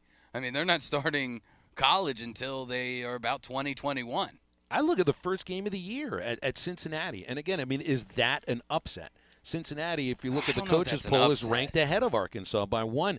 They were in the playoff last year, and Arkansas was not. Arkansas was happy to be in the Outback Bowl. Cincinnati was 1 game short of playing for the national championship, and although they had 9 players drafted into the NFL off that team, they also have an older team, an incredibly fast team. And a group of players that have been waiting behind the starters for a couple of years that are ready to go.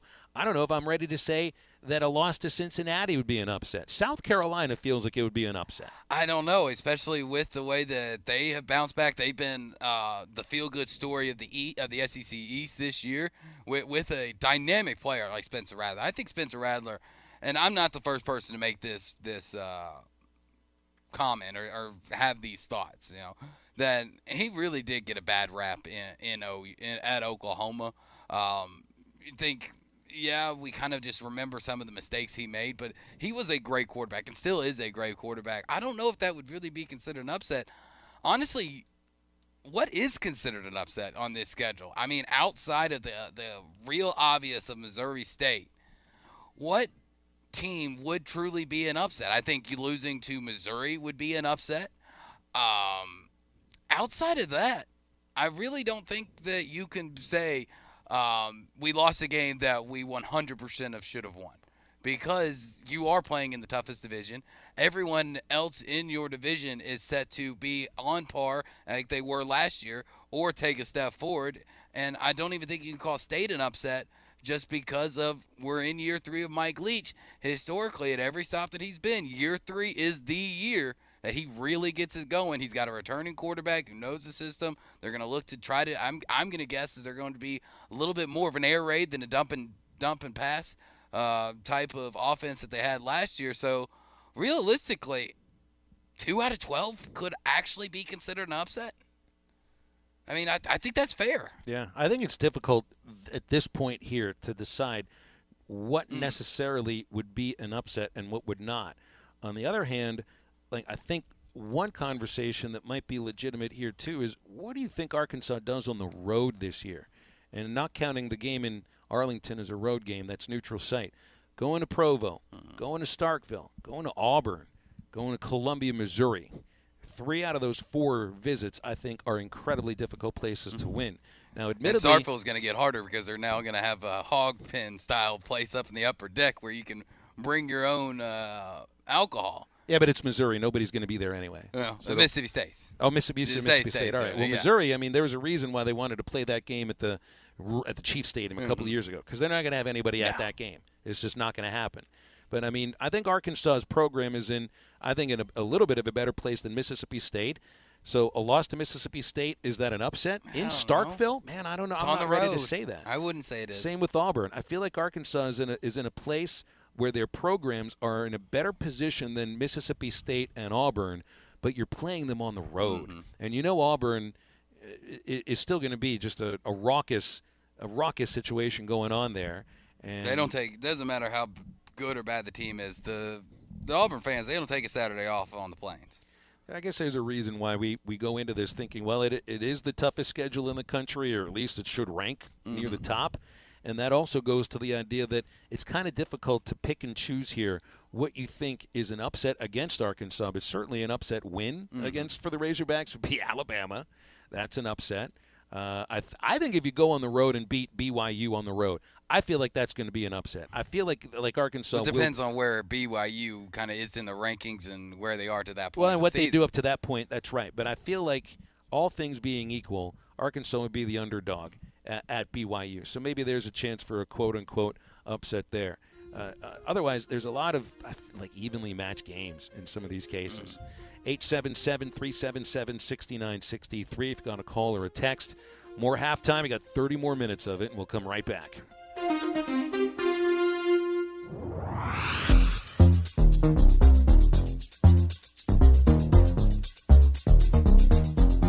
What's better than this? Guys being dudes.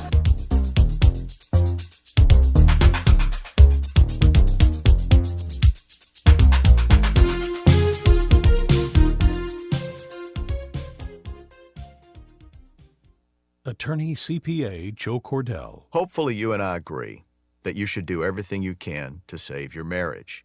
Divorce is hard, expensive.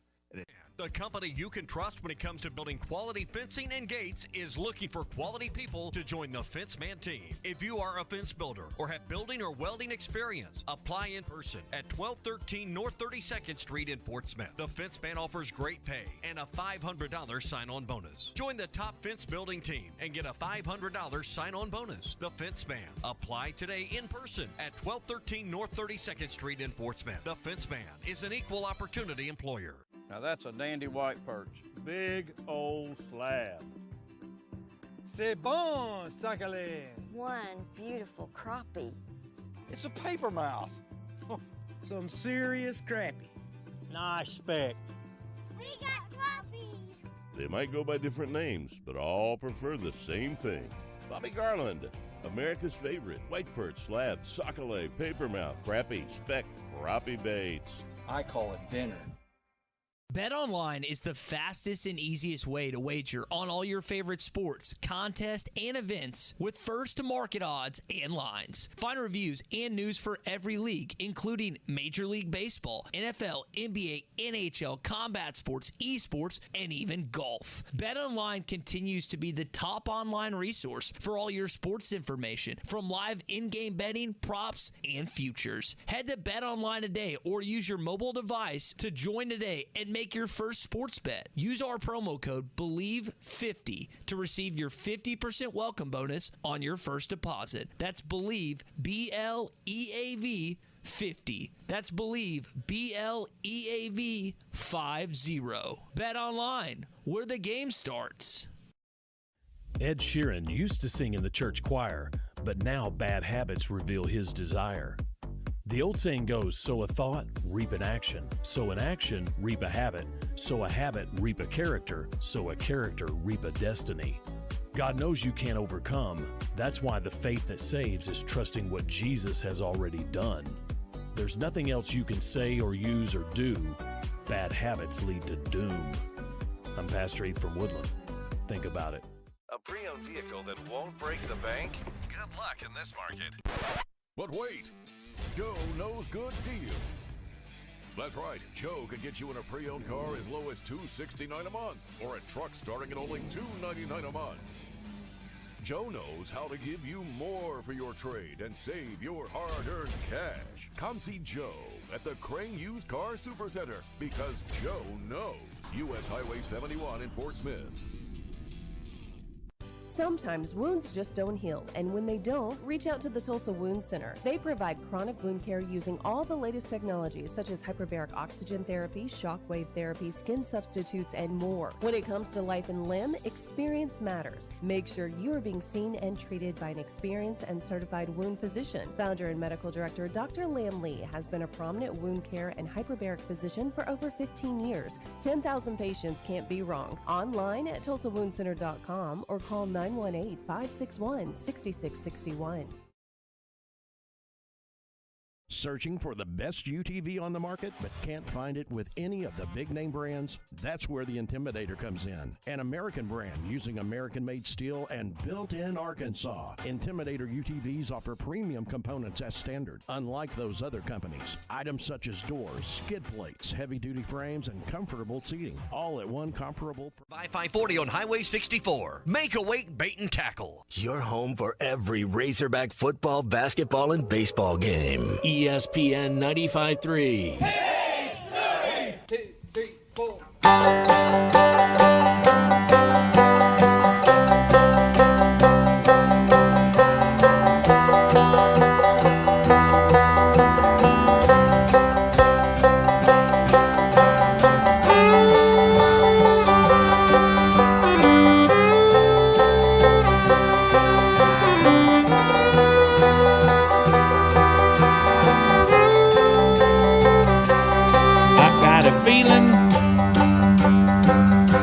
That tonight's gonna be a good night. That tonight's gonna be a good night. That tonight's gonna be a good night. Find us on 99.5 in Northwest Arkansas, 95.3 in Fort Smith in the River Valley, 96.3 in Hot Springs in Central Arkansas, 104.3 in Harrison and Mountain Home, and everywhere on hitthatline.com. Now, back to the guys. Here's Phil Elson, Matty T, and Drew Barrett. What are we? 23, I think. 23. It's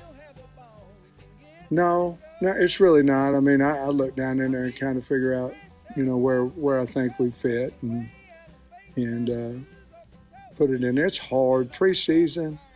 I mean, because it's hard to tell who's going to have a good team, who's not, and all those things. You're just going off of returners and transfers and all that. And you don't always have to have the best players. You just have to have the best team on a Saturday. And that's really where the polls get all jacked up, because polls a lot in the preseason are off of this guy or that guy or this guy or that guy, and not primarily off of the entire football team. Sam Pittman responding to a question about where he thought Arkansas where they are in the coaches poll. And what I gleaned out of that is he didn't know. If you believe him, unless he was playing the part. I believe him, and I believe him too. Honestly, the way that Sam talks to everybody, I think you believe what he says, no matter what the situation is. So here it is. The poll came out Monday, right? Mm-hmm. It's Friday. He said that yesterday. He had like 4 days to know if his team was in the coaches poll top 25. And the university, like communications department, athletic department, like this has been pushed out. It's on the website. It was in emails. It's been in the paper. It's been on this station, on other radio stations. It's been a topic of conversation since the poll came out. Sam Pittman had no idea. Arkansas was ranked 23rd. He's got more important stuff to worry about and to think about during his 20 hours a week type of schedule is what a lot of these coaches have. He's got a lot more important things to think about than where his fellow coaches think that they rank right now Well, he's also a voter. 4 weeks, yeah. He's a voter. That's why the question came in. And I mean, we talked about the idea of this is like a crapshoot preseason polls.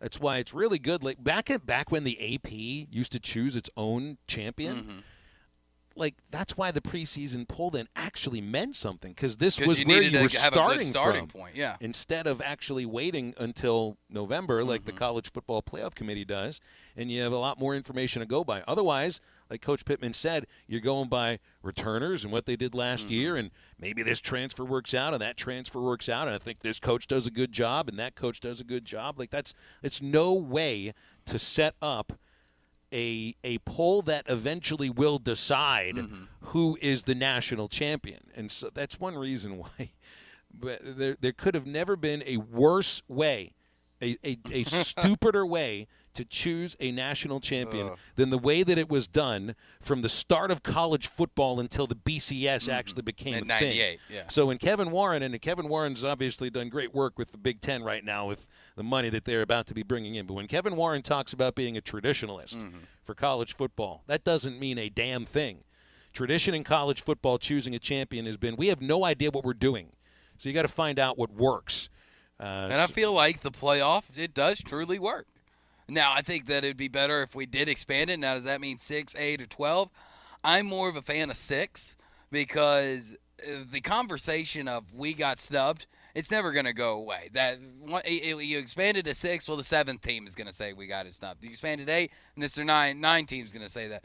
I think 6 is the good marker just because it does keep some of your older, more of your traditional bowl games still into play. I think it saves what little bit of meaning that bowl games still have. And you get up to 8 or 12, you're going to have to start to ask teams to play 17 to 20 games a year. I mean, unless we want to pull back on the regular season, which no university in their right mind is going to say, hey, you're right. They're getting to too many games. How about you take a home game away from us? Nobody's going to be for reducing the amount of games that are played on these campuses in a regular season, and ticket sales and everything else that goes into that revenue that is a college football game on a campus on a Saturday afternoon entails. So 6 to me is the perfect mark, but you go back and you just think about the AP, the FFWA, all these other, the UPI even had a national championship. People really were just making it up as they went. It doesn't make sense to me now, and I doubt it really made that much sense to anybody then. It was more of well, that's the way we've done it, so we'll keep doing it. Yeah.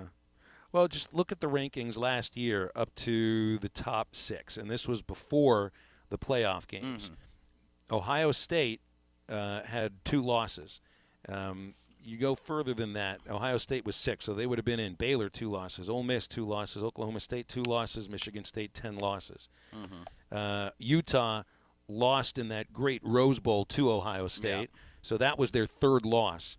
I don't remember what Oregon or Iowa did in their bowl games last year, but the rankings showed them with 3 losses. That probably means they had only lost 2 games going into the postseason. What I don't think you want to see is a team with 3 losses in the playoffs. I don't think I think at 6 you don't get that. You don't. You definitely don't. But the talk of going to 12, going to 16, team in there. Eventually you'll have a team with 3 losses that's in the playoff, and maybe that's too much on the side. It's not mediocre, but it's not a great season. No, it's a very good season. You have to have double-digit regular season wins. I think anything below 10, you should be automatically eliminated. That means. To me, I don't care if you played the toughest schedule anyone's played in the last 60 years of college football. You lose 3 games, you're out. 10, I'm okay with. Double-digit wins should still mean something, and I think that's the minimum that we put in there. Well, the argument against expanding past 4, and look, it's almost a foregone conclusion. You're expanding past 4. But the argument against expansion is that it's been pretty obvious, even in the playoff games themselves, that there weren't 4 teams that were capable of winning the national championship. There were 2 or maybe 3. That there has been a pretty wide gulf between, well, let's just say it, the SEC teams and the non-SEC teams. There's been a rather wide gulf. So, the 5th team, is there really like a call for having that team in? Are they good enough to compete with 1 and 2? Maybe that's why the idea of like having a 6-team playoff with 2 byes. That's the way I would set it up. Would make sense in this case. Go to the NFL model. But or the old NFL model. 6 doesn't give the networks the inventory they want. So it's probably not going to happen. It's still 2 extra games. It's still 2 more games. But it's only 2 extra games instead of 6 extra games or whatever the number is. I mean, think of the amount of money here. That's too much football. I mean, you can't be gun ho about player safety and then ask 18 to 22-year-olds to play 20 games in a season. You can barely ask NFL players to play 20 games in a season. Now that we're going to 17 regular season games, the most that an NFL player will play is 21. And we've expanded the regular season. You cannot have college players and be pro player safety and make somebody play 20 games. You just can't do it. No, that's true. It would almost feel like it's not too much for NFL players because now that they got 17 regular season games and 3 rounds of playoffs, the Super Bowl team very well is going to play 20, 21 games. College is a different story, though, and you're right. But doesn't it just feel like it isn't about player safety? It's not about Well, then we can add that to another lie that they keep telling us. Man, we've always known it's a lie, but that would be inventory. Spit in the face. That's what this whole conversation about realignment. If it's about getting the right metropolitan areas into your viewing audience, and that's what it's about for the Big Ten. I don't know necessarily if that's what it's about for the SEC, but for the Big Ten it is. Otherwise, Maryland and Rutgers don't belong, and UCLA and USC don't belong with the rest of those schools. It's just about TV markets and the number of eyes you can get to those screens. So if that's the case, then the number of games in a playoff, the ones that matter, I mean, you're essentially taking away. This kills a few bowl games, just fine. Bowl games that might get decent audiences on television. Playoff games will get much better audiences, many more eyes. We'll make much more money for the networks, whether it's ESPN, Fox, NBC, Amazon, Apple, or PBS, whoever it is that picks this thing up. I would pay money to see college football on PBS. Oh, it'd be great. Like, that's the one network nobody's brought up here. In college football, we need public broadcasting on the airwaves doing college football. I mean, or maybe we don't. I don't know if we do. There's a reason that NPR doesn't broadcast sports either. Well, they would be the one person to make football boring, would be NPR. And let me clarify my 10-win minimum stance, just as if anybody is confessed as a 10-3 Big 12 champion, get in. No, you have to win 10 regular season games. Conference championship games are technically postseason. So you have to no more than 2 losses out of 12 games is my system. Well, and this is also is the minimum. So a 10-3 Big 12 champion. This is also the idea of what Greg Sankey talks about, not having automatic qualifiers for the college football playoff. It's the best of the champions in each league, not all of them. And maybe at that point, a 3-loss. Iowa State. I mean, who's to say? I mean, eye test, you got to throw in eye test there as another factor.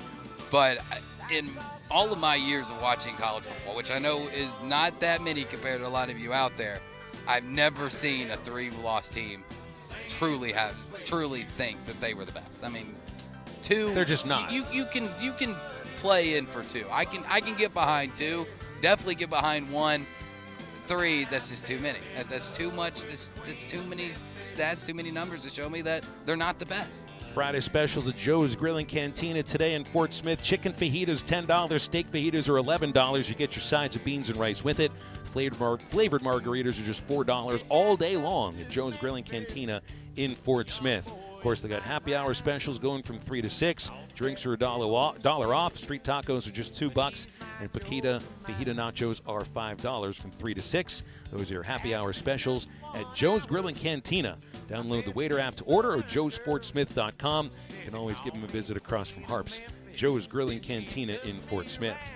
Going to wrap halftime up on the Golden Hour after this quick break. Stars dancing on the water.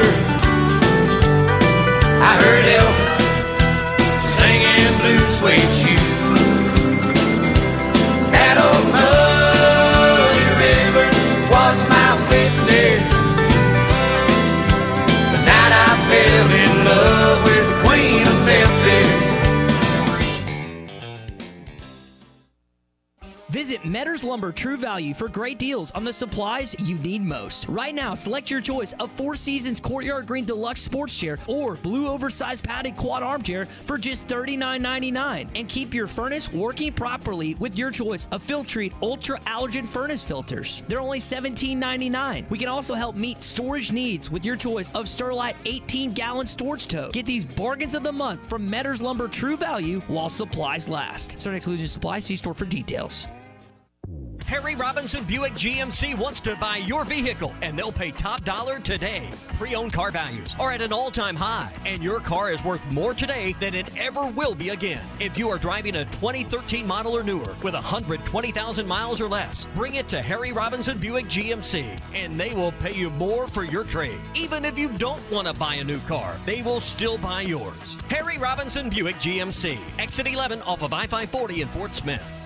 Hi, this is Melissa with True Grit Running Company. Each day we see familiar faces who have supported us from the beginning because they see the benefits of an active lifestyle. We're also always meeting new customers who are taking their first steps towards making running or walking a part of daily life. We have the opportunity to share in their successes and help them achieve their goals. The people of Fort Smith and the River Valley are why we believe we were voted one of the best running stores in America. Visit us and see how we can help you. True Grit Running Company, 6808 Rogers Avenue, Suite B, behind Chick-fil-A. Needing your roof repaired? Ramos Roofing is a local company that has over 25 years of experience, specializing in your residential or commercial roofing needs in the Oklahoma area. Ramos Roofing, a company you can trust, offering discounts to senior citizens, law enforcement, or healthcare workers, and assists in your insurance claims. Ramos Roofing, standing behind their work so you can stand under it. Call 479-420-9903. That's 420-9903. Ramos Roofing, working with you to build a better home.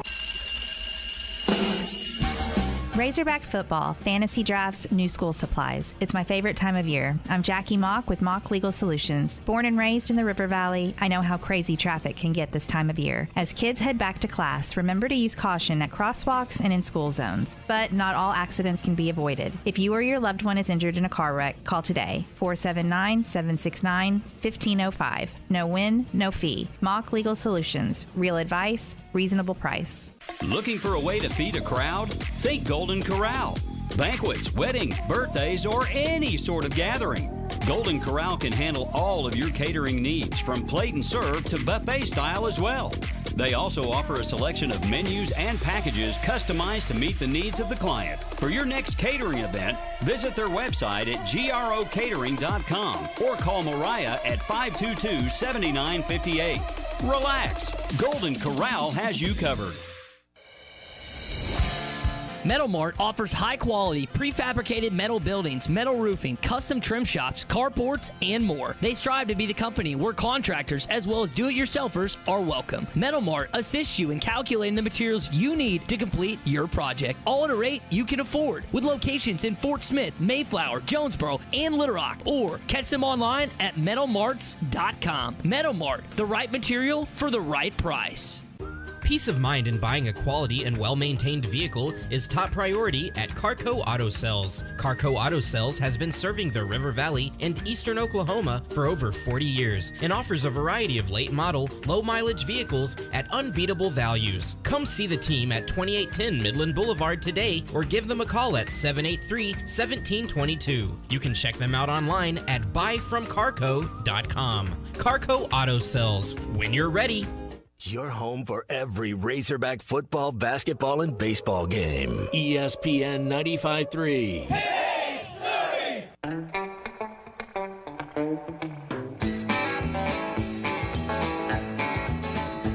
It's a big job just getting by with 9 kids and a wife. But I've been working, man, dang near all my life, and I'll keep on working.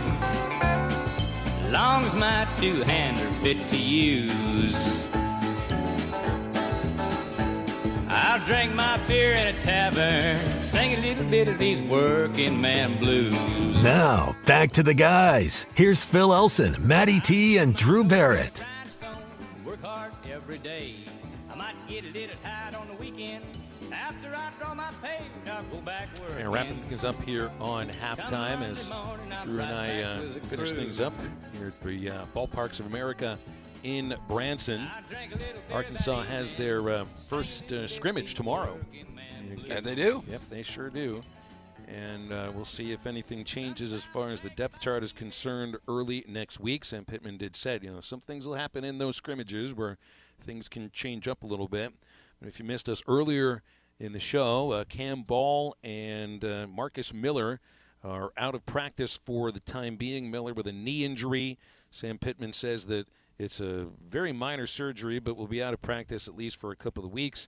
Cam Ball, although he didn't say it, sounded like a concussion. Has been out of practice for a couple of days. Will take 7 to 10 days. And, of course, you're already down another defensive lineman who might have been your starter at guard with Torian Carter also out with the knee injury. So let's see who they've got speaking to the media today, because there is another practice today.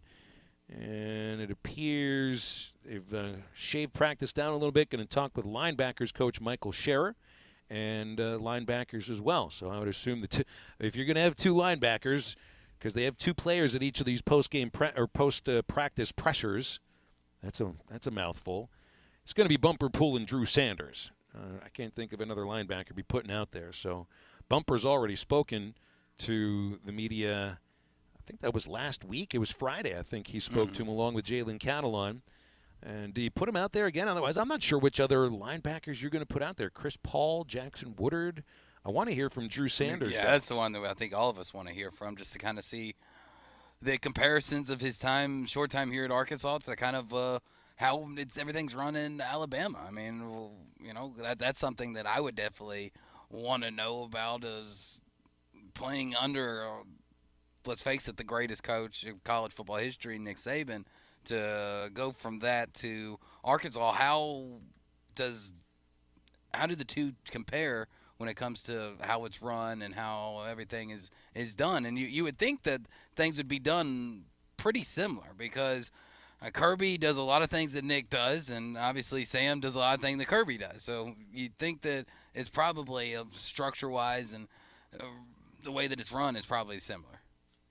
Yeah, well, next week ought to be an interesting week, as we will hear from the offensive lineman, from Cody Kennedy. Kennedy getting more praise than most of the position coaches, and that's not anything against the position coaches, but Sam Pittman, who knows a thing or two about coaching the offensive line, has had just glorious things to say about Cody Kennedy. Deke Adams in the defensive line.